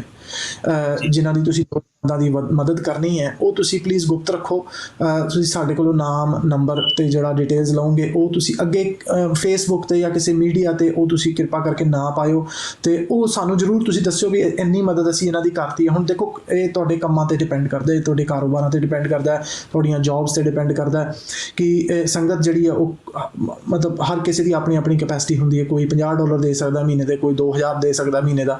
ਸੋ ਜਿੰਨੇ ਕੋਈ ਦੇ ਸਕਦਾ, ਕੋਈ 50 ਦੇ ਸਕਦਾ, ਚਾਹੇ ਕੋਈ 20-25 ਵੀ ਦੇ ਸਕਦਾ। ਉਹ 2 ਜਣੇ 3 ਜਣੇ ਮਿਲ ਕੇ ਜੋ ਹੈ ਉਹਨਾਂ ਨੂੰ ਮਦਦ ਪਹੁੰਚਾ ਸਕਦੇ ਆ। ਸੋ $100 ਕਿਸੇ ਨੇ ਦੇ, $50 ਦੇਤਾ, ਸੋ ਡਾਇਰੈਕਟ ਜਾਏਗਾ। ਇਹ ਜਿਹੜਾ ਇਹ ਨਵੀਂ ਰੂਪ ਰੇਖਾ ਜਿਹੜੀ ਆਪਾਂ ਕਹਿ ਸਕਦੇ ਹਾਂ ਇਸ ਕੈਂਪੇਨ ਦੀ, ਅਸੀਂ ਇਹ ਤਿਆਰ ਕੀਤੀ ਹੈ। ਇਹਦੇ ਨਾਲ ਮੈਂ ਇੱਕ ਹੋਰ ਗੱਲ ਦੱਸਾਂ ਬਈ ਗੁਰਦੁਆਰਾ ਜੋਤ ਪ੍ਰਕਾਸ਼ ਸਾਹਿਬ ਦੇ, ਜਿਵੇਂ ਮੈਂ ਗੁਰੂ ਗੋਬਿੰਦ ਸਿੰਘ ਸਟੱਡੀ ਸਰਕਲ ਦਾ ਨਾਮ ਲਿਆ, ਉਸ ਤਰ੍ਹਾਂ ਮੈਂ ਗੁਰਦੁਆਰਾ ਜੋਤ ਪ੍ਰਕਾਸ਼ ਸਾਹਿਬ ਜਿਹੜਾ ਹੈ ਬਰੈਂਪਟਨ ਦੇ ਵਿਖੇ, ਇਹਦੇ ਜਿਹੜੇ ਕਮੇਟੀ ਮੈਂਬਰ ਹੈ ਜਿਹੜੇ ਭਾਈ ਸਤਬੀਰ ਸਿੰਘ ਹੈ, ਉਹਨਾਂ ਨੇ ਬਹੁਤ ਇਹਦੇ ਵਿੱਚ ਜਿਹੜਾ ਸਾਥ ਦਿੱਤਾ। ਸੋ ਸਭ ਤੋਂ ਮੈਂ ਇੱਕ ਗੁਰਪਾਲ ਸਿੰਘ ਜੀ ਜਿਹੜੇ ਉੱਥੇ ਦੇ ਮੈਨੇਜਰ ਨੇ, ਉਹਨਾਂ ਨੇ ਬਹੁਤ ਹੀ ਜ਼ਿਆਦਾ ਦਿਨ ਰਾਤ ਇੱਕ ਕਰਕੇ ਤੇ ਇਹਦੇ ਵਿੱਚ ਮੇਰੇ ਨਾਲ ਉਹ ਮੋਢੇ ਨਾਲ ਮੋਢਾ ਜੋੜ ਕੇ ਖੜੇ, ਤੇ ਉਹਨਾਂ ਨੇ ਮੈਨੂੰ ਬਹੁਤ ਜ਼ਿਆਦਾ ਗਾਈਡੈਂਸ ਦਿੱਤੀ ਹੈ ਵੀ ਆਪਾਂ ਇਸ ਚੀਜ਼ ਨੂੰ ਕਿਸ ਤਰ੍ਹਾਂ ਨਾਲ ਅੱਗੇ ਲੈ ਕੇ ਜਾ ਸਕਦੇ ਹਾਂ। ਸੋ ਜਦੋਂ ਇਹ ਕੈਂਪੇਨ ਸ਼ੁਰੂ ਕਰਨੀ ਸੀਗੀ, ਇੱਕ ਨਾਮ ਮੈਂ ਹੋਰ ਲਵਾਂਗਾ, ਆਪਣੇ ਜਸਪਾਲ ਵੀਰ ਜੀ ਨੇ ਸਿੱਖ ਚੈਨਲ ਵਾਲੇ, ਉਹਨਾਂ ਨੇ ਇਹਦੇ ਵਿੱਚ ਬਹੁਤ ਜ਼ਿਆਦਾ, ਜਿਵੇਂ ਤੁਸੀਂ ਮੈਨੂੰ ਮਿਲੇ ਜਦੋਂ ਸਭ ਤੋਂ ਪਹਿਲਾਂ, ਤਾਂ ਤੁਸੀਂ ਆਪ ਆਪਣੇ ਲੈਵਲ ਤੇ ਕਿਹਾ ਵੀ ਨਹੀਂ ਆਪਾਂ ਨੂੰ ਇਹ ਕਰਨਾ ਚਾਹੀਦਾ। ਆਪਣੇ ਸਰ ਭਾਈ ਸਾਹਿਬ ਨੇ ਵੀ ਆਪਾਂ ਨੂੰ ਕਿਹਾ ਵੀ ਨਹੀਂ, ਇਸ ਚੀਜ਼ ਨੂੰ ਬਹੁਤ ਜ਼ਿਆਦਾ ਅੱਗੇ ਲੈ ਕੇ ਜਾਣ ਦੀ ਲੋੜ ਹੈ, ਵੀ ਇਹ ਥੋੜ੍ਹਾ ਜਿਹਾ ਸੈਂਸਿਟਿਵ ਜਿਹਾ ਟੌਪਿਕ ਹੈ, ਲੋਕਾਂ ਨੂੰ ਦੱਸਣ ਦੀ ਲੋੜ ਹੈ ਕਿ ਜਿਹੜਾ ਆਪਾਂ ਦਾਨ ਹੈ ਉਹ ਕਰਨਾ ਹੈ। ਵੀ ਗੁਰੂ ਘਰਾਂ ਦੇ ਵਿੱਚ ਵੀ ਦਾਨ ਕਰਨਾ ਜ਼ਰੂਰੀ ਹੈ ਬਈ, ਠੀਕ ਹੈ ਆਪਾਂ ਦਾਨ ਹੋਰ ਪਾਸੇ ਵੀ ਦਿੰਦੇ। ਹੁਣ ਤੇ ਆਪਾਂ ਇਹ ਗੱਲ ਲੈ ਲਈ, ਗੁਰੂ ਸਾਹਿਬ ਦੇ ਕਹਿੰਦੇ ਨੇ ਜੋ ਬਾਬੇ ਕੇ ਦਾਮ ਨਾ ਦੇ ਹੈ ਤਿਨ ਕੇ ਗਏ ਬਾਬਰ ਕੇ ਲੈ ਹੈ। ਬਈ ਜੇ ਗੁਰੂ ਘਰਾਂ ਦੇ ਵਿੱਚ ਸਹੀ ਪਾਸੇ ਇੱਧਰਲੇ ਪਾਸੇ ਨੂੰ ਜੇ ਆਪਾਂ ਦਾਨ ਨਹੀਂ ਕਰਾਂਗੇ, ਹੋਰਾਂ ਪਾਸੇ ਤਾਂ ਚਲੋ ਆਪਾਂ ਕਰਦੇ ਹਾਂ, ਤਿੰਨ ਕੇ ਗਏ ਬਾਬਰ ਕੇ ਲੈ ਹੈ, ਮਤਲਬ ਫਿਰ ਬਿਮਾਰੀਆਂ, ਕੋਰਟ ਕਚਹਿਰੀਆਂ, ਹੋਰ ਜਿਹੜੇ ਮਤਲਬ ਵਿਪਤਾਵਾਂ ਹੁੰਦੀਆਂ ਉਹ ਆਪਾਂ ਨੂੰ ਪੈਣਗੀਆਂ ਤੇ ਆਪਣਾ ਖਰਚਾ ਜਿਹੜਾ ਉੱਧਰ ਨੂੰ ਨਿਕਲ ਜਾਏਗਾ। ਸੋ ਕਹਿਣ ਦਾ ਮਤਲਬ ਇਹ ਹੈ, ਭਾਵ ਜਿਹੜਾ ਉਹ ਇਹ ਹੈ। ਸੋ ਆਪਾਂ ਇਹ ਮੰਨ ਕੇ ਚੱਲੀਏ ਵੀ ਜਿੱਦਾਂ ਤੁਸੀਂ ਪੁੱਛ ਰਹੇ ਸੀਗੇ ਨਾ ਵੀ ਹੁਣ ਆਪਾਂ, ਇੱਕ ਗੱਲ ਮੈਂ ਇਹਦੇ ਤੇ ਤੁਹਾਨੂੰ ਜਿਹੜੀ ਮੇਰੇ ਮਨ 'ਚ ਹੋਰ ਆ ਰਹੀ ਹੈ, ਤੁਸੀਂ ਮੈਨੂੰ ਹਾਲਾਤ ਪੁੱਛੇ ਸੀ ਨਾ ਇਹ ਗੁਰਸਿੱਖਾਂ ਦੇ ਜਿਹੜੇ ਆਪਾਂ ਕਰ ਰਹੇ ਹਾਂ, ਮੈਂ ਤੁਹਾਨੂੰ ਇੱਕ ਸਟੋਰੀ, ਮੈਨੂੰ ਫੋਨ ਕਾਲ ਇੱਕ ਮੈਨੂੰ ਆਈ। ਸੋ ਉਹ ਫੋਨ ਕਾਲ ਜਿਹੜੀ ਮੈਂ ਤੁਹਾਨੂੰ ਥੋੜ੍ਹੀ ਜਿਹੀ ਦੱਸਦਾ, ਮੈਂ ਨਾਮ ਨਹੀਂ ਲਊਂਗਾ ਫਿਰ ਕਿਸੇ ਦਾ। ਸੋ ਉਹਨਾਂ ਨੇ ਮੈਨੂੰ ਫੋਨ ਕਰਕੇ ਇਹ ਦੱਸਿਆ, ਕਹਿੰਦੇ ਜੀ ਭਾਈ ਸਾਹਿਬ ਦੇਖੋ ਸਾਡੇ ਘਰ 'ਚ ਨਾ ਆਉਂਦੇ ਪਰਚੀ ਕੱਟਣ, 50 ਰੁਪਏ ਦੇ ਦਿਓ, 100 ਰੁਪਏ ਦੇ ਦਿਓ, ਗਰੀਬਾਂ ਦੀ ਮਦਦ ਵਾਸਤੇ। ਕੋਵਿਡ-19 ਦੇ ਚੱਲਦੇ ਲਾਕਡਾਊਨ ਚੱਲ ਰਿਹਾ, ਗਰੀਬਾਂ ਦੀ ਮਦਦ ਕਰਨੀ ਹੈ। ਰਾਗੀ ਸਿੰਘਾਂ ਦੇ ਘਰ, ਨਹੀਂ ਉਹ ਆਪਣੇ ਰਾਗੀ ਸਿੰਘ ਨਹੀਂ ਸੀ, ਉਹ ਆਪਣੇ ਪਾਠੀ ਸਿੰਘ ਆ, ਉਹ ਸਿੰਘ ਜਿਹਨਾਂ ਦੀ ਮੈਂ ਗੱਲ ਕਰ ਰਿਹਾ, ਜਿਨ੍ਹਾਂ ਨੇ ਮੈਨੂੰ ਫੋਨ ਕੀਤਾ, ਉਹ ਪਾਠੀ ਸਿੰਘ ਆ ਉਹ। ਤੇ ਉਹਨਾਂ ਨੇ ਮੈਨੂੰ ਫੋਨ ਕਰਕੇ ਦੱਸਿਆ ਵੀ ਜੇ ਤਾਂ ਅਸੀਂ ਪੈਸੇ ਦਿੰਦੇ ਹਾਂ, ਸੋ ਸਾਡੇ ਕੋਲ ਹੈ ਹੀ ਨਹੀਂ ਹੈ ਪੈਸੇ, ਤਾਂ ਅਸੀਂ 2 ਦਿਨਾਂ ਤੋਂ ਸਾਡੇ ਬੱਚਿਆਂ ਨੇ ਦੁੱਧ ਨਹੀਂ ਪੀਤਾ ਤੇ ਅਸੀਂ ਕਿੱਦਾਂ ਦਈਏ। ਪਰ ਜੇ ਅਸੀਂ ਨਹੀਂ ਦਿੰਦੇ, ਸੋ ਗੱਲ ਕੀ ਹੁੰਦੀ ਹੈ ਵੀ ਤੁਸੀਂ ਆਪ ਤਾਂ ਗੁਰੂ ਘਰਾਂ ਦੇ ਵਿੱਚ ਪ੍ਰਚਾਰਕ ਹੋ ਤੇ ਤੁਸੀਂ ਆਪ ਹੀ ਦਾਨ ਪੁੰਨ ਨਹੀਂ ਕਰਦੇ, ਤੇ ਤੁਸੀਂ, ਇਹ ਤਾਂ ਫਿਰ ਮਾੜੀ ਗੱਲ ਹੋ ਗਈ। ਤੇ ਅੱਛਾ, ਉਹ ਜਦੋਂ ਬੰਦੇ ਨਾ, ਇਹ ਉਹ ਕੌਮ ਹੈ ਜੀ, ਇਹ ਉਹ ਬੰਦੇ ਨੇ, ਇਹ ਉਹ ਖਿੱਤੇ ਦੇ ਵਿੱਚੋਂ ਆਉਂਦੇ ਨੇ ਜਿਹੜੇ ਕਿ ਲਾਈਨਾਂ ਦੇ ਵਿੱਚ ਲੱਗ ਕੇ ਲੰਗਰ ਵੀ ਨਹੀਂ ਲੈ ਸਕਦੇ। ਸਾਨੂੰ ਸ਼ਰਮ ਮਾਰ ਜਾਂਦੀ ਹੈ। ਸਾਡੇ ਗੁਰੂ ਸਾਹਿਬ ਸਾਨੂੰ ਕਹਿੰਦੇ ਘਾਲ ਖਾਏ ਕਿਛ ਹੱਥੋਂ ਦੇ, ਨਾਨਕ ਰਾਹ ਪਛਾਣੇ ਸੇ। ਹੁਣ ਅਸੀਂ ਤਾਂ ਘਾਲ ਖਾ ਕੇ ਤੇ ਹੱਥੋਂ ਦੇਣ ਵਾਲਿਆਂ ਚੋਂ ਆ, ਅਸੀਂ ਲੈਣ ਵਾਲਿਆਂ ਚੋਂ ਨਾ ਬਣੀਏ। ਆਪਾਂ ਨੂੰ ਇਹ ਕੀਤਾ। ਹੁਣ ਇਹ ਜਿਹੜੇ ਵਿਚਾਰੇ ਪ੍ਰਚਾਰਕ ਨੇ, ਹੈ ਨਾ, ਮੈਂ ਬਹੁਤ ਦੁੱਖ, ਮੈਨੂੰ ਲੱਗਦਾ ਮੈਂ ਵਿਚਾਰੇ ਸ਼ਬਦ ਯੂਜ਼ ਕਰ ਰਿਹਾ ਇਹਨਾਂ ਵਾਸਤੇ, ਮੈਨੂੰ ਨਹੀਂ ਕਰਨਾ ਚਾਹੀਦਾ। ਸੋ ਇਹ ਪ੍ਰਚਾਰਕ ਨੇ, ਇਹ ਉਹ ਲਾਈਨਾਂ ਦੇ ਵਿੱਚ ਵੀ ਨਹੀਂ ਲੱਗਦੇ। ਕਈ ਵਾਰੀ ਇੱਦਾਂ ਹੁੰਦਾ, ਉਹਨਾਂ ਨੇ, ਭਾਈ ਸਾਹਿਬ ਨੇ ਮੈਨੂੰ ਗੱਲ ਦੱਸੀ, ਕਹਿੰਦੇ ਅਸੀਂ ਜਦੋਂ ਲਾਈਨ ਦੇ ਵਿੱਚ ਅਸੀਂ ਸੋਚਿਆ ਵੀ ਅੱਜ ਲੰਗਰ ਇੱਦਾਂ ਲੈ ਲੈਂਦੇ ਹਾਂ, ਅਸੀਂ ਰਾਸ਼ਨ ਮਿਲਦਾ ਪਿਆ ਤਾਂ ਅਸੀਂ ਲੈ ਲੈਂਦੇ ਹਾਂ ਜਾ ਕੇ, ਤਾਂ ਉਹਨਾਂ ਨੇ ਫਟਾਫਟ ਉਹਨਾਂ ਨੂੰ ਵਾਲੇ ਜਿਹੜੇ ਸੀ, ਉਹਨਾਂ ਨੇ ਕਿਸੇ ਨੇ ਆਵਾਜ਼ ਮਾਰ ਲਈ ਵੀ ਆਓ ਜੀ ਸੇਵਾ ਕਰੋ, ਸੇਵਾ ਕਰੋ। ਉਹਨਾਂ ਨੇ ਸਮਝਿਆ ਵੀ ਸੇਵਾ ਕਰਨ ਆਏ ਨਾ, ਉਹ ਸੇਵਾ ਕਰਨ ਦੇ ਵਿੱਚ ਲੱਗ ਗਏ। ਸੇਵਾ ਕਰਦੇ ਕਰਦੇ ਕਰਦੇ ਸਾਰਾ ਰਾਸ਼ਨ ਖਤਮ ਹੋ ਗਿਆ, ਜੋ ਲੰਗਰ ਸੀਗਾ ਉਹ ਖਤਮ ਹੋ ਗਿਆ, ਤੇ ਉਹ ਵਿਚਾਰੇ ਖੜੇ ਦੇਖਦੇ ਰਹਿ ਗਏ। ਉਹਨਾਂ ਦੇ ਮੂੰਹ ਚੋਂ ਇਹ ਨਹੀਂ ਨਿਕਲ ਸਕਿਆ ਅਸੀਂ ਜਿਹੜੇ ਆ ਵੀ ਅਸੀਂ ਵੀ ਲੋੜਵੰਦ ਆ, ਵੀ ਸਾਡੀ ਬਾਂਹ ਕੌਣ ਫੜੇਗਾ। ਇਹ ਜੇ ਆਪ ਸਿੱਖ ਹੋ ਕੇ, ਗੁਰਸਿੱਖ ਹੋ ਕੇ ਨਹੀਂ ਸਮਝਾਂਗੇ ਜੀ, ਜ਼ਰੂਰੀ ਨਹੀਂ ਕਿ ਕਿਸੇ ਨੂੰ ਸਾਨੂੰ ਦੱਸਣਾ ਪਵੇ। ਸਾਡੇ ਮਾਂ ਪਿਓ ਨੂੰ ਜੇ ਸਾਨੂੰ ਦੱਸਣਾ ਪਵੇ, ਪੁੱਤਰ ਮੈਨੂੰ ਦਵਾਈ ਦੀ ਲੋੜ ਹੈ, ਪੁੱਤਰ ਮੇਰਾ BP ਹਾਈ ਹੋਇਆ, ਮੇਰੇ ਕੋਲ 4 ਦਿਨ ਹੋ ਗਏ ਦਵਾਈ ਨਹੀਂ ਹੈਗੀ, ਫਿਰ ਜੀ ਆਪਾਂ ਕਾਹਦੇ ਪੁੱਤਰ ਹੋਏ। ਮੈਂ ਇਹ ਗੱਲ ਬਿਲਕੁਲ, ਮੇਰੇ ਖਿਆਲ ਨਾਲ ਲੋਕ ਇਹ ਸੋਚ ਵੀ ਨਹੀਂ ਸਕਦੇ ਹੋਣੇ ਕਿ ਜਿਹੜੀ ਕੌਮ ਵੱਲੋਂ ਪੂਰੀ ਦੁਨੀਆ ਭਰ ਚ ਲੰਗਰ ਲਾਏ ਜਾਂਦੇ ਆ, ਉਹਨਾਂ ਦੇ ਆਪਣੇ ਘਰ ਦੇ ਵਿੱਚ ਜਿਹੜੇ ਉਹਨਾਂ ਦੇ ਪ੍ਰਚਾਰਕ ਆ ਜਾਂ ਜਿਹੜੇ ਗ੍ਰੰਥੀ ਸਿੰਘ ਆ, ਉਹਨਾਂ ਦੇ ਹਾਲਾਤ ਇੰਨੇ ਮਾੜੇ ਹੋਣਗੇ। ਸੋ ਜਿਹੜੀ ਤੁਹਾਡਾ ਇਹ ਸੁਨੇਹਾ ਆ, ਮੇਰੇ ਖਿਆਲ ਨਾਲ ਕੈਨੇਡਾ ਤੋਂ ਬਾਹਰ ਜਿਹੜੇ ਹੋਰ ਸੰਗਤ ਹੈ ਉਹਨਾਂ 'ਚ ਵੀ ਜਾਏਗਾ। ਸੋ ਮੈਂ ਇੱਥੇ ਪੁੱਛਣਾ ਚਾਹੁੰਦਾ ਕਿ ਜਿਹੜੀ ਤੁਹਾਡੀ ਨਵੀਂ ਇਸ ਕੰਪੇਨ ਹੈ, ਜੇ ਲੋਕ ਤੁਹਾਡੇ ਨਾਲ ਸੰਪਰਕ ਕਿਵੇਂ ਕਰ ਸਕਦੇ ਆ, ਚਾਹੇ ਉਹ ਕੈਨੇਡਾ 'ਚ ਹੋਣ, ਚਾਹੇ ਕਿਤੇ ਬਾਹਰੋਂ ਹੋਣ ਜਾਂ ਹੋਰ ਮੁਲਕਾਂ 'ਚ, ਅਮਰੀਕਾ, ਕੈਨੇਡਾ ਤੋਂ, ਸੋ ਤੁਹਾਡੇ ਨਾਲ ਸੰਪਰਕ ਕਿਵੇਂ ਕਰਨ, ਤੁਹਾਡੇ ਤੋਂ ਉਹ ਡਾਟਾ ਕਿਵੇਂ ਲੈਣ ਕਿ ਉਹ ਸਿੱਧੀ ਮਦਦ ਕਰ ਸਕਣ? ਦੇਖੋ ਜੀ, ਮੈਂ ਆਪਣਾ ਨੰਬਰ ਜਿਹੜਾ ਹੈ ਉਹ ਹੁਣ ਤੁਹਾਡੇ ਨਾਲ ਮੈਂ ਦੇ ਦਿੰਦਾ। ਜੋ ਆਪਾਂ ਕੈਂਪੇਨ ਚਲਾਈ ਸੀਗੀ, ਜੋ GoFundMe ਦੀ ਕੈਂਪੇਨ ਹੈ, ਜੋ ਉਹ ਮਾਇਆ 71 ਹੋਈ ਸੀ, ਉਹਦੀਆਂ ਸਾਰੀਆਂ ਡਿਟੇਲ ਜਿਹੜੀਆਂ, ਕਿਉਂਕਿ ਪਬਲਿਕ ਹੀ ਆ ਉਹ ਸਾਰੀਆਂ, ਉਹ ਵੀ ਮੈਂ ਤੁਹਾਨੂੰ ਦੱਸ ਦਿੰਦਾ। ਅੱਛਾ, ਕਿਹਨਾਂ ਨੂੰ ਦਿੱਤਾ ਉਹ ਅਸੀਂ ਥੋੜ੍ਹਾ ਜਿਹਾ ਗੁਪਤ ਰੱਖਾਂਗੇ, ਉਹਨਾਂ ਦੇ ਨਾਮ ਜਿਹੜੇ ਉਹ ਜਨਤਕ ਨਹੀਂ, ਲੇਕਿਨ ਕਿਸੇ ਨੂੰ ਕੋਈ ਸ਼ੰਕਾ ਹੋਵੇ ਤਾਂ ਫੋਨ ਕਰਕੇ ਜਿਹੜਾ ਉਹ ਹਿਸਾਬ ਕਿਤਾਬ ਲੈ ਸਕਦਾ। ਤੇ ਹੁਣ ਤੋਂ ਬਾਅਦ ਜਿਵੇਂ ਤੁਸੀਂ ਨੰਬਰ ਮੈਂ ਤੁਹਾਨੂੰ ਆਪਣਾ ਦੱਸ ਦਿੰਦਾ ਜੀ, 647-859-0007, 647-859-0007। ਇਸ ਨੰਬਰ ਤੇ ਜਿਹੜੇ ਕੋਈ ਵੀ ਚਾਹਵਾਨ ਹੋਣਗੇ ਸੇਵਾ ਕਰਨ ਦੇ, ਉਹ ਮੈਨੂੰ ਸੰਪਰਕ ਕਰ ਸਕਦੇ ਨੇ। ਕਿਰਪਾ ਕਰਕੇ ਜੇ ਬੈਸਟ ਹੋਵੇ ਤਾਂ, ਕਿਉਂਕਿ ਜਦੋਂ ਇਹ ਲਾਈਵ ਚਲੇ ਜਾਂਦਾ ਉਸ ਤੋਂ ਬਾਅਦ ਬਹੁਤ ਸਾਰੇ ਫੋਨ ਇੱਦਾਂ ਦੇ ਆਉਣੇ ਸ਼ੁਰੂ ਹੋ ਜਾਂਦੇ ਨੇ, ਜੋ ਕਈ ਵਾਰੀ ਫੋਨ ਵਿੱਚੋਂ ਮਿਸ ਵੀ ਹੋ ਜਾਂਦੇ ਆ। ਸੋ ਮੇਰਾ ਆਪਣਾ ਕੰਮ ਵੀ ਮੇਰਾ ਕੰਮ ਵੀ ਜਿਹੜਾ ਕੁਝ ਫੋਨਾਂ ਤੇ ਇੰਟਰਨੈਟ ਤੇ ਜ਼ਿਆਦਾ ਜੋ ਅਸੀਂ ਕੰਮ ਕਰਦੇ ਹਾਂ, ਸੋ ਉਹਦੇ ਕਰਕੇ ਮੇਰੇ ਕੋਲ ਕਈ ਵਾਰੀ ਫੋਨ ਮਿਸ ਹੋ ਜਾਂਦੇ। ਸੋ ਬਹੁਤ ਵਧੀਆ ਰਹੇਗਾ ਜੇ ਤੁਸੀਂ ਇੱਕ WhatsApp ਦਾ ਜਾਂ ਟੈਕਸਟ ਮੈਸੇਜ ਮੈਨੂੰ ਭੇਜ ਦਿੱਤਾ ਜਾਵੇ, ਮੇਰੇ ਕੋਲ ਆ ਜਾਏਗਾ, ਸੋ ਮੈਂ ਵਾਪਸ ਵੀ ਕਾਲ ਕਰ ਸਕਦਾ। ਸੋ WhatsApp ਤੇ ਜੇ ਆਪਣਾ ਜਿਹੜਾ ਤੁਸੀਂ ਹੈ ਉਹ ਤੁਸੀਂ ਕਰ ਸਕਦੇ ਹੋ, ਤਾਂ ਡਿਟੇਲਸ ਜਿਹੜੀਆਂ ਉਹ ਤੁਸੀਂ ਮਤਲਬ ਲੈ ਸਕਦੇ ਹੋ, ਡਾਇਰੈਕਟ ਮਦਦ ਕਰਨੀ ਹੋਵੇ ਲੈ ਸਕਦੇ ਹੋ ਤੁਸੀਂ। ਜਿਵੇਂ ਮੈਂ ਦੱਸ ਰਿਹਾ ਵੀ 2 ਜਣੇ ਮਿਲ ਕੇ ਕਰਨਾ ਹੋਵੇ 2 ਜਣੇ ਮਿਲ ਕੇ ਕਰ ਸਕਦੇ ਹੋ। ਜੇ ਤੁਹਾਡੇ ਕੋਲ ਇੰਨੀ ਜ਼ਿਆਦਾ ਤੁਹਾਡੀ ਪਾਕਟ ਅਲਾਉ ਕਰਦੀ ਹੈ, ਤੁਸੀਂ ਮਤਲਬ ਇੰਨੀ ਤੁਹਾਡੀ ਕਪੈਸਿਟੀ ਹੈਗੀ ਹੈ ਕਿ ਇੱਕ ਜਣਾ ਤੁਸੀਂ 2 ਪਰਿਵਾਰਾਂ ਦੀ ਮਦਦ ਕਰਨਾ ਚਾਹੁੰਦੇ ਹੋ, ਉਹ ਵੀ ਪੋਸੀਬਲ ਹੈਗਾ। ਇਹ ਉਸ ਤਰੀਕੇ ਨਾਲ ਆਪਾਂ ਕਰ ਸਕਦੇ ਹਾਂ ਜੀ। ਮਤਲਬ ਕਿ ਤੁਹਾਡੇ ਕੋਲ ਨਾਲ ਸੰਪਰਕ ਕਰਕੇ ਜਿਹੜਾ ਉਹ ਡਿਟੇਲਸ ਲਈਆਂ ਜਾ ਸਕਦੀਆਂ ਨੇ। ਬਿਲਕੁਲ ਜੀ, ਬਿਲਕੁਲ ਬਿਲਕੁਲ ਜੀ। ਇੱਕ ਮੇਰੇ ਦਿਮਾਗ 'ਚ ਹੁਣ ਆਲਮੋਸਟ ਆਪਾਂ ਸਾਰੇ ਵਿਸ਼ੇ ਮੈਨੂੰ ਲੱਗਦਾ ਕਵਰ ਕਰ ਲੈਣੇ ਇਸ ਕੰਪੇਨ ਦੇ, ਪਰ ਮੈਂ ਇੱਕ ਗੱਲ ਹੋਰ ਕਰਨੀ ਚਾਹੁੰਦਾ ਸੀ। ਜਿਵੇਂ ਤੁਸੀਂ ਲੌਂਗ ਟਰਮ ਤੇ ਸ਼ਾਰਟ ਟਰਮ ਦੀ ਗੱਲ ਕੀਤੀ ਸੀਗੀ, ਤੇ ਤੁਸੀਂ ਇੱਕ ਹੋਰ ਗੱਲ ਵੀ ਕੀਤੀ ਸੀ ਕਿ ਜਿਹੜੇ ਇਹਨਾਂ ਦੇ ਬੱਚੇ ਨੇ ਗ੍ਰੰਥੀ ਸਿੰਘ, ਉਹ ਕੋਈ ਨਹੀਂ ਚਾਹੁੰਦਾ ਕਿ ਉਹ ਇਸ ਲਾਈਨ 'ਚ ਆਵੇ। ਸੋ ਆਰਥਿਕ ਹਾਲਾਤ ਇਸ ਵਕਤ ਇਹੋ ਜਿਹੇ ਹੈਗੀ ਹੈ ਕਿ ਚਲੋ ਜਿਹੜਾ ਆਰਥਿਕ ਤੰਗੀ ਤਾਂ ਆਈ ਆ, ਪਰ ਉਹਦੇ ਨਾਲ ਤਾਂ ਫਿਰ ਇਹਨਾਂ ਦੀ ਜਿਹੜੇ ਬੱਚੇ ਆ ਉਹਨਾਂ ਦੀ ਸਿੱਖਿਆ ਵੀ, ਐਜੂਕੇਸ਼ਨ ਵੀ ਪ੍ਰਭਾਵਿਤ ਹੁੰਦੀ ਹੋਵੇਗੀ। ਸੋ ਕਿਤੇ ਨਾ ਕਿਤੇ ਤੁਹਾਨੂੰ ਲੱਗਦਾ ਕਿ ਇਸ ਪਾਸੇ ਵੀ ਧਿਆਨ ਦੇਣ ਦੀ ਲੋੜ ਹੈ ਕਿ ਜਿਹੜੇ ਅੱਗੇ ਉਹਨਾਂ ਦੇ ਬੱਚੇ ਆ ਉਹਨਾਂ ਦੀ ਸਿੱਖਿਆ ਦਾ ਖਰਚਾ ਵੀ ਕਿਤੇ ਨਾ ਕਿਤੇ ਜੇ ਉਹ ਕੌਮ ਲਈ ਕੁਝ ਕਰਦੇ ਆ ਤਾਂ ਕੌਮ ਵੱਲੋਂ ਚੱਕਣਾ ਚਾਹੀਦਾ। ਬਹੁਤ ਜ਼ਿਆਦਾ ਜੀ, ਬਹੁਤ ਜ਼ਿਆਦਾ ਜ਼ਰੂਰਤ ਹੈ। ਜਿਹੜੇ ਗਰੀਬ ਲੋੜਵੰਦ ਨੇ, ਸਿੱਖਿਆ ਇੱਦਾਂ ਦੀ ਚੀਜ਼ ਹੈ ਜੀ ਜਿਹੜੀ ਕੌਮ 'ਚੋਂ ਜੇ ਨਿਕਲ ਜਾਵੇ ਤਾਂ ਸਮਝ ਲਓ ਕੌਮ ਦਾ ਬੇੜਾ ਗਰਕ ਹੈ। ਜੇ ਸਿੱਖਿਆ ਜਿਹੜੀ ਕੌਮ 'ਚ ਆਪਾਂ ਨਿਕਾਲ ਦਿੱਤੀ ਜਾਵੇ ਤਾਂ ਉਸ ਕੌਮ ਦਾ ਮਤਲਬ ਫਿਊਚਰ ਜਿਹੜਾ ਆਪਾਂ ਬ੍ਰਾਈਟ ਨਹੀਂ ਮੰਨ ਸਕਦੇ। ਸੋ ਇਹਨਾਂ ਦਾ ਆਪਾਂ ਇਸ ਤਰੀਕੇ ਨਾਲ ਲੌਂਗ ਟਰਮ ਦੀ ਜਿਹੜੀ ਆਪਾਂ ਗੱਲ ਕਰ ਰਹੇ ਨਾ, ਉਹਦੇ ਵਿੱਚ ਇਵੇਂ ਹੈ ਕਿ ਆਪਾਂ ਜਿਹੜੀ ਲਿਸਟ ਤਿਆਰ ਕੀਤੀ ਹੈ, ਆਪਾਂ ਉਹਨਾਂ ਨੂੰ ਜਾ ਕੇ ਪੁੱਛੀਏ ਵੀ ਉਹ ਵੀ ਕੀ ਕਰ ਸਕਦੇ। ਇੱਥੇ ਮੇਰਾ ਇੱਕ ਮੈਸੇਜ ਜਿਹੜਾ ਨਾ, ਉਹ ਰਾਗੀ ਸਿੰਘਾਂ, ਪਾਠੀ ਸਿੰਘਾਂ, ਢਾਡੀ ਸਿੰਘਾਂ, ਕਥਾਵਾਚਕ, ਜਿਹੜੇ ਗੁਰੂ ਘਰ ਕੇ ਪ੍ਰਚਾਰਕ ਜੋ ਆਪਣੇ ਆਪਣੇ ਲੈਵਲ ਤੇ ਜਿਵੇਂ ਦਾ ਪ੍ਰਚਾਰ ਕਰ ਰਹੇ ਨੇ, ਉਹਨਾਂ ਨੂੰ ਮੈਂ ਬਾਰ-ਬਾਰ ਇੱਕ ਗੱਲ ਕਹਿ ਰਿਹਾ, ਕਈਆਂ ਨੇ ਇਸ ਗੱਲ ਤੇ ਅਮਲ ਕੀਤਾ ਆਲਰੇਡੀ, ਕਿ ਤੁਸੀਂ ਆਪਣੇ YouTube ਦੇ ਚੈਨਲ ਬਣਾਓ, ਤੁਸੀਂ ਉਹਨਾਂ ਨੂੰ ਮੋਨੇਟਾਈਜ਼ ਕਰੋ। ਤੁਸੀਂ ਤੁਹਾਡੇ ਕੋਲ ਇੰਨਾ ਵਧੀਆ ਕੰਟੈਂਟ ਹੈ ਜੀ। ਮੇਰਾ ਆਪਣਾ ਬੱਚਾ ਛੋਟਾ, ਮੈਂ ਜਦੋਂ ਚਾਹੁੰਦਾ ਕਿ YouTube ਤੇ ਜਾ ਕੇ ਇਹਨਾਂ ਨੂੰ ਕੋਈ ਸਾਖੀ ਸੁਣਾਈ ਜਾਵੇ ਜਿਹਦੇ ਪਿੱਛੇ ਬਹੁਤ ਵਧੀਆ ਕੋਈ ਬੈਕਗ੍ਰਾਉਂਡ ਮਿਊਜ਼ਿਕ ਹੋਵੇ, ਕੁਝ ਬਹੁਤ ਪ੍ਰੋਫੈਸ਼ਨਲ ਤਰੀਕੇ ਨਾਲ ਉਹ ਬਣਾਈ ਗਈ ਹੋਵੇ, ਸੋ ਮੈਂ ਜਦੋਂ ਸਰਚ ਕਰਦਾ YouTube ਤੇ ਤਾਂ ਮੈਨੂੰ ਇੱਦਾਂ ਦਾ ਕੁਝ ਨਹੀਂ ਮਿਲਦਾ। ਮਤਲਬ ਹੈਗੇ ਇੱਦਾਂ ਦੀਆਂ ਸਾਖੀਆਂ ਗੁਰੂ ਨਾਨਕ ਦੇਵ ਜੀ ਦੀਆਂ, ਕੁਝ ਹਿੰਦੀ ਦੇ ਵਿੱਚ ਨੇ, ਕੁਝ ਕਿੱਦਾਂ, ਮਤਲਬ ਉਹਦਾ ਇੱਕ ਪ੍ਰੋਬਲਮ ਇਹ ਹੋ ਜਾਂਦੀ ਹੈ ਕਿ ਨਾ ਕੁਝ ਵਿੱਚ ਗੱਲਾਂ ਜਿਹੜੀਆਂ ਉਹ ਜਿਹੜਾ ਮਿਲਾਵਟ ਜੀ ਜਿਹੜੀ ਹੋ ਰਹੀ ਹੈ ਉਹ ਸਹੀ ਨਹੀਂ ਹੈਗੀ। ਤਾਂ ਜਿਹੜੀਆਂ ਸਾਖੀਆਂ, ਜਿਹੜਾ ਨੌਲੇਜ ਹੈ ਜਿਹੜੀ, ਉਹ ਆਪਣੇ ਕੌਮ ਦੇ ਜਿਹੜੇ ਇਹ ਪ੍ਰਚਾਰਕ, ਇਹਨਾਂ ਨੂੰ ਸਭ ਤੋਂ ਜ਼ਿਆਦਾ ਜੀ, ਇਹਨਾਂ ਤੋਂ ਵੱਧ ਕੇ ਨੌਲੇਜ ਹੋਰ ਕਿਸੇ ਨੂੰ ਨਹੀਂ ਹੈਗੀ। ਤੇ ਇਹ ਆਪਣੇ ਚੈਨਲ ਇੱਦਾਂ ਬਣਾਉਣ, ਉਹਨਾਂ ਦੇ ਵਿੱਚ ਸਾਖੀਆਂ ਸੁਣਾਉਣ, ਛੋਟੇ ਬੱਚਿਆਂ ਵਾਸਤੇ ਸੁਣਾਉਣ, ਤੇ ਉਹਨਾਂ ਦੇ ਵਿੱਚ ਜਦੋਂ ਇਹ ਜਿਨ੍ਹਾਂ ਨੂੰ ਨਹੀਂ ਪਤਾ ਉਹਨਾਂ ਨੂੰ ਮੈਂ ਦੱਸ ਦਵਾਂ ਕਿ ਜਿਹੜੀ ਐਡ ਆਉਂਦੀ ਹੈ YouTube ਦੇ ਵਿੱਚ ਜੀ, ਜਿਹੜਾ ਆਪਾਂ ਕੋਈ ਵੀ ਚੀਜ਼, ਕੋਈ ਵੀਡੀਓ ਦੇਖਦੇ ਉਹਦੇ 'ਚ ਐਡ ਆ ਜਾਂਦੀ ਹੈ, ਸੋ ਉਹ ਐਡ ਦੇ ਉਸ ਅਕਾਊਂਟ ਹੋਲਡਰ ਨੂੰ ਪੈਸੇ ਮਿਲਦੇ ਆ ਐਡ ਡਿਸਪਲੇ ਕਰਨ ਦੇ। ਸੋ ਇਹਨੂੰ ਆਪਾਂ ਕਹਿੰਦੇ ਮੋਨੇਟਾਈਜ਼ ਕਰਨਾ ਅਕਾਊਂਟ। ਜਿਨ੍ਹਾਂ ਨੂੰ ਨਹੀਂ ਪਤਾ ਉਹ ਵੀ ਮੈਨੂੰ ਫੋਨ ਕਰਕੇ ਇਹਦੇ ਤੋਂ ਮਦਦ ਲੈ ਸਕਦੇ। ਆਪਾਂ ਕੁਛ ਨਾ ਕੁਛ ਇੱਦਾਂ ਦਾ ਵੀ, ਮੇਰੀ ਇੱਕ ਹੋਰ ਅਰਜ਼ੋਈ ਜਿਹੜੀ ਹੈ, ਉਹ ਥੋੜ੍ਹੇ ਜਿਹੜੇ ਟੈਕਨੀਕਲ ਫੀਲਡ ਦੇ ਵਿੱਚ ਕੰਮ ਕਰਦੇ ਆ ਉਹਨਾਂ ਨਾਲ ਹੈ ਕਿ ਯਾਰ ਇੱਕ ਟੀਮ ਆਪਾਂ ਜੇ ਐਵੇਂ ਦਾ ਹੀ ਬਣਾ ਸਕੀਏ। ਤੁਸੀਂ ਜਿਹੜੇ ਲੋਕਾਂ ਨੂੰ ਇਸ ਚੀਜ਼ ਬਾਰੇ ਨੌਲੇਜ ਹੈਗੀ ਹੈ, ਕੁਛ ਨੌਲੇਜ ਮੈਨੂੰ ਹੈ, ਕੁਛ ਜੇ ਹੋਰ ਲੋਕਾਂ ਨੂੰ ਨੌਲੇਜ ਹੈਗੀ, ਆਪਾਂ ਇੱਕ ਟੀਮ ਬਣਾ ਲਈਏ ਤੇ ਇੱਦਾਂ ਦੇ ਜਿਹੜੇ ਰਾਗੀ ਸਿੰਘ, ਪਾਠੀ ਸਿੰਘ ਜਿਹੜੇ ਚਾਹਵਾਨ ਹੈਗੇ ਆ, ਆਪਣੇ YouTube ਤੇ ਆਪਣਾ ਕੰਟੈਂਟ ਆਪੇ ਪਾ ਕੇ ਕ੍ਰੀਏਟ ਕਰਕੇ, ਇਹ ਵੀ ਪ੍ਰਚਾਰ ਹੈ ਜੀ। ਇਹ ਆਪਾਂ ਸਿੱਖੀ ਦਾ ਪ੍ਰਚਾਰ ਮੰਨ ਕੇ ਚੱਲੀਏ। ਸਿੱਖੀ ਦਾ ਪ੍ਰਚਾਰ ਕਰਨ ਅੱਜ ਕੱਲ੍ਹ ਦੀ ਡਿਜੀਟਲ ਏਜ ਦੇ ਵਿੱਚ ਇਹ ਇੱਕ ਪ੍ਰਚਾਰ ਦਾ ਬਹੁਤ ਵੱਡਾ ਹਿੱਸਾ ਹੈ। ਜੇ ਇਹਨੂੰ ਅਸੀਂ ਨਿਗਲੈਕਟ ਕਰਦੇ ਹਾਂ, ਸੋ ਆਪਾਂ ਇੱਕ ਪ੍ਰਚਾਰ ਦੇ ਇੱਕ ਬਹੁਤ ਵੱਡੇ ਹਿੱਸੇ ਨੂੰ ਨਿਗਲੈਕਟ ਕਰ ਰਹੇ ਹਾਂ। ਸੋ ਪ੍ਰਚਾਰ ਜਿਹੜਾ ਖਾਸ ਕਰਕੇ ਅੱਜ COVID-19 ਦੇ ਚਲਦੇ ਜੋ ਫੇਸ ਟੂ ਫੇਸ ਨਹੀਂ ਹੋ ਪਾ ਰਿਹਾ, ਲੋਕਡਾਊਨ ਕੱਲ੍ਹ ਨੂੰ ਖੁੱਲ੍ਹ ਵੀ ਜਾਏਗਾ, ਲੋਕਾਂ ਦੇ ਮਨਾਂ ਵਿੱਚ ਫਿਰ ਵੀ ਰਹੇਗਾ ਛੋਟੇ ਬੱਚਿਆਂ ਨੂੰ ਅਸੀਂ ਗੁਰਦੁਆਰਾ ਸਾਹਿਬ ਲੈ ਕੇ ਜਾਈਏ ਜਾਂ ਨਾ ਜਾਈਏ। ਇਹ ਤੁਸੀਂ ਆਪ ਸੋਚ ਸਕਦੇ ਹੋ, ਮਤਲਬ ਜਿਨ੍ਹਾਂ ਦੇ ਛੋਟੇ ਬੱਚੇ ਉਹ ਬਖੂਬੀ ਇਸ ਚੀਜ਼ ਨੂੰ ਸਮਝਣਗੇ ਕਿ ਅਸੀਂ ਆਪਣੇ ਛੋਟੇ ਬੱਚਿਆਂ ਨੂੰ ਹਜੇ ਫਿਲਹਾਲ ਬਾਹਰ ਨਾ ਲੈ ਕੇ ਜਾਈਏ, ਸੰਗਤ ਦੇ ਵਿੱਚ ਨਾ ਲੈ ਕੇ ਜਾਈਏ, ਕਿਉਂਕਿ ਹੋ ਸਕਦਾ ਕੋਈ ਪ੍ਰੋਬਲਮ ਹੋਵੇ, ਬਜ਼ੁਰਗਾਂ ਨੂੰ ਨਾ ਲੈ ਕੇ ਜਾਈਏ। ਸੋ YouTube ਦੇ ਉੱਤੇ ਘਰ ਬੈਠੇ ਬੈਠੇ ਜੇ ਉਹ ਸਾਖੀਆਂ ਸੁਣ ਸਕਣ, ਜੇ ਉਹ ਕੀਰਤਨ ਸੁਣ ਸਕਣ, ਤੇ ਇਹ ਕੰਟੈਂਟ ਕ੍ਰੀਏਟ ਕੀਤਾ ਜਾਵੇ, ਤੇ ਇਹ ਰਾਗੀ ਸਿੰਘ ਇਹ ਕਰ ਸਕਦੇ ਆ। ਦੂਜਾ ਇਹਦੇ ਵਿੱਚ ਹੈ ਸਟੱਡੀ ਦੀ ਗੱਲ ਕਰ ਰਹੇ ਹੋ, ਇਹਨਾਂ ਇੱਕ ਫੰਡ ਇੱਦਾਂ ਦਾ ਕ੍ਰੀਏਟ ਹੋਣਾ ਚਾਹੀਦਾ ਮੇਰੇ ਹਿਸਾਬ ਨਾਲ। ਅਸੀਂ ਇਹਦੇ ਤੇ ਆਲਰੇਡੀ ਵਰਕ ਕਰ ਰਹੇ ਹਾਂ। ਗੁਰੂ ਗੋਬਿੰਦ ਸਿੰਘ ਸਟੱਡੀ ਸਰਕਲ ਜਿਹੜੇ ਆ ਉਹ, ਜਿਵੇਂ ਸਿੱਖਲੀ ਘਰ ਸਿੱਖਾਂ ਦੀ ਆਪਾਂ ਗੱਲ ਕਰ ਸੀ, ਉੱਥੇ ਉਹਨਾਂ ਨੇ ਸਕੂਲ ਸ਼ੁਰੂ ਕੀਤਾ ਹੋਇਆ, ਬਹੁਤ ਚਿਰ ਹੋ ਗਿਆ, ਹੁਣ ਦੀ ਗੱਲ ਨਹੀਂ ਹੈ।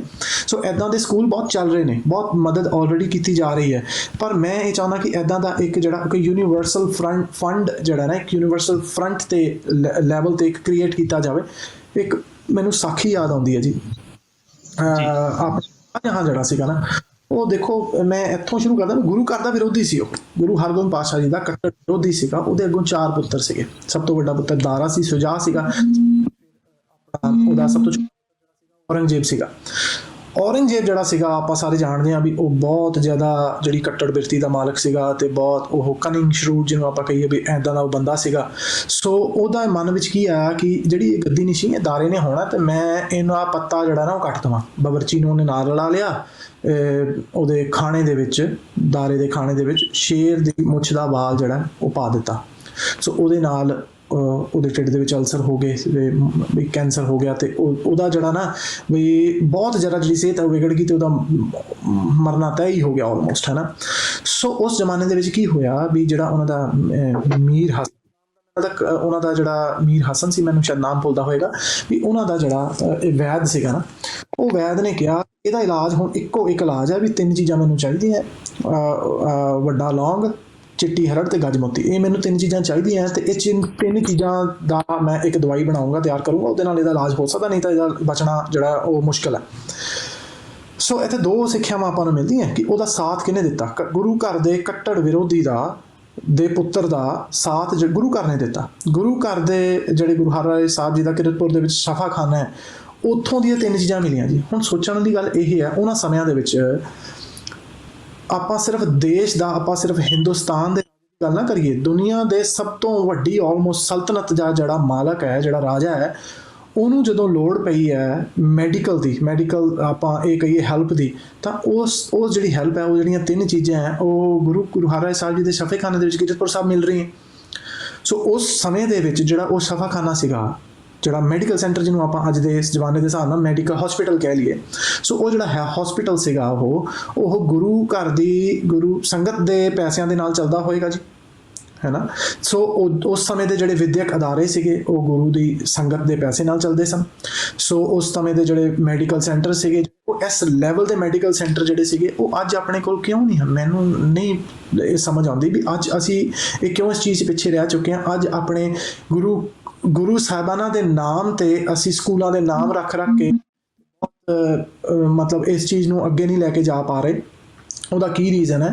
ਫੰਡਿੰਗ ਕਿਉਂ ਨਹੀਂ ਆਪਾਂ ਨੂੰ ਮਿਲ ਪਾ ਰਹੀ, ਜਾਂ ਫੰਡਿੰਗ ਆਪਾਂ ਨੂੰ ਚਾਹੀਦੀ ਹੈ। ਬਹੁਤ ਵੱਡੀਆਂ ਜਥੇਬੰਦੀਆਂ ਹੈਗੀਆਂ, ਮੇਰੇ ਤੋਂ ਬਹੁਤ ਜ਼ਿਆਦਾ ਸੁਗਿਰਦ ਤੇ ਮੇਰੇ ਤੋਂ ਬਹੁਤ ਜ਼ਿਆਦਾ ਸੂਝਵਾਨ, ਮੈਂ ਬਹੁਤ ਇੱਕ ਨਿਮਾਣਾ ਜਿਹਾ ਤੇ ਇੱਕ ਬਹੁਤ ਮੈਂ ਆਪਣੇ ਆਪ ਨੂੰ ਮੂਰਖ ਹੀ ਸਮਝਾਂ ਵੀ ਇਸ ਸ਼ਾਇਦ ਹੋ ਸਕਦਾ ਵੀ ਮੈਨੂੰ ਇਸ ਚੀਜ਼ ਦੀ ਨੌਲੇਜ ਨਾ ਹੋਵੇ, ਪਰ ਮੈਂ ਇਹ ਸਮਝਦਾ ਕਿ ਇਹ ਚੀਜ਼ ਹੋ ਸਕਦੀ ਹੈ, ਪੋਸੀਬਲ ਹੈਗੀ ਹੈ। ਜੇ ਉਸ ਸਮੇਂ ਦੇ ਵਿੱਚ ਪੋਸੀਬਲ ਸੀਗੀ, ਕੀ ਬਦਲਾਅ ਆ ਗਿਆ ਜੀ ਉਦੋਂ ਤੋਂ ਲੈ ਕੇ ਹੁਣ ਤੱਕ? ਕੀ ਬਦਲਾਅ ਆ ਗਿਆ? ਗੁਰੂ ਤਾਂ ਸਿੱਖਾਂ ਦਾ ਉਹੀ ਹੈ, ਬਦਲਾਅ ਨਹੀਂ ਹੈ, ਗੁਰੂ ਤਾਂ ਨਹੀਂ ਬਦਲਿਆ। ਸੋ ਜੇ ਗੁਰੂ ਨਹੀਂ ਬਦਲਿਆ ਤਾਂ ਫਿਰ ਇਹਦਾ ਮਤਲਬ ਇਹੀ ਹੈ ਵੀ ਸਿੱਖ ਬਦਲ ਗਏ।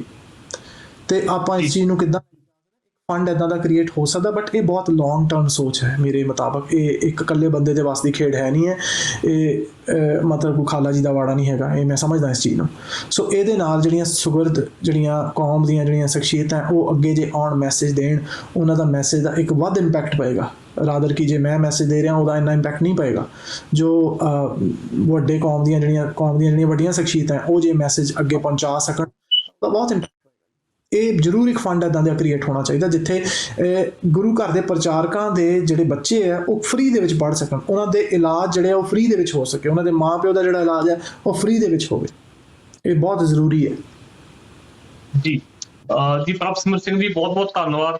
ਜਿਹੜੀ ਤੁਸੀਂ ਇਹ ਕੰਪੇਨ ਸ਼ੁਰੂ ਕੀਤੀ ਆ, ਇਹਦਾ ਸਕਸੈਸ ਹੋਣਾ ਬਹੁਤ ਜ਼ਰੂਰੀ ਆ। ਸੋ ਬਹੁਤ ਵਧੀਆ ਜਿਹੜੇ ਹਾਲਾਤ ਤੁਸੀਂ ਸਾਡੇ ਸਾਹਮਣੇ ਰੱਖੇ, ਉਮੀਦ ਕਰਦੇ ਹਾਂ ਕਿ ਤੁਹਾਨੂੰ ਇਹ ਕਾਮਯਾਬੀ ਜ਼ਰੂਰ ਮਿਲੇਗੀ। ਸੋ ਸਾਡੇ ਨਾਲ ਸਾਰੀ ਜਾਣਕਾਰੀ ਸਾਂਝੀ ਕਰਨ ਲਈ ਬਹੁਤ ਬਹੁਤ ਧੰਨਵਾਦ। ਧੰਨਵਾਦ ਜੀ, ਆਪ ਜੀ ਦਾ ਬਹੁਤ ਬਹੁਤ ਲਾਈਵ ਹੋਣ ਲਈ। ਵਾਹਿਗੁਰੂ ਜੀ ਕਾ ਖਾਲਸਾ, ਵਾਹਿਗੁਰੂ ਜੀ ਕੀ ਫਤਿਹ।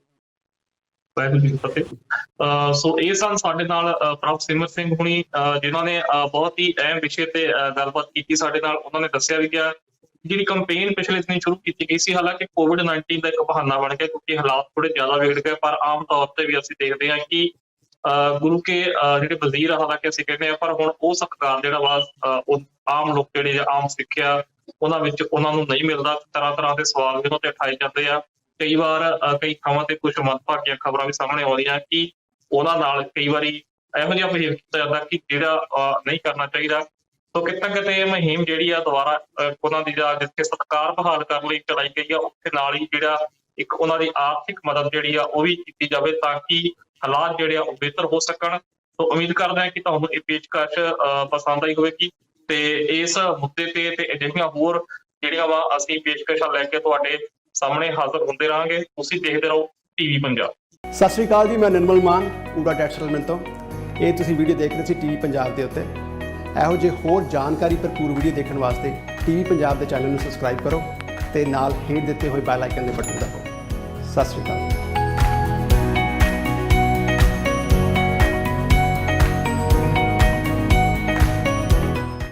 ਸਤਿ ਸ਼੍ਰੀ ਅਕਾਲ ਜੀ, ਮੈਂ ਨਿਰਮਲ ਮਾਨ ਪੂਰਾ ਟੈਕਸਟਾਈਲ ਤੋਂ।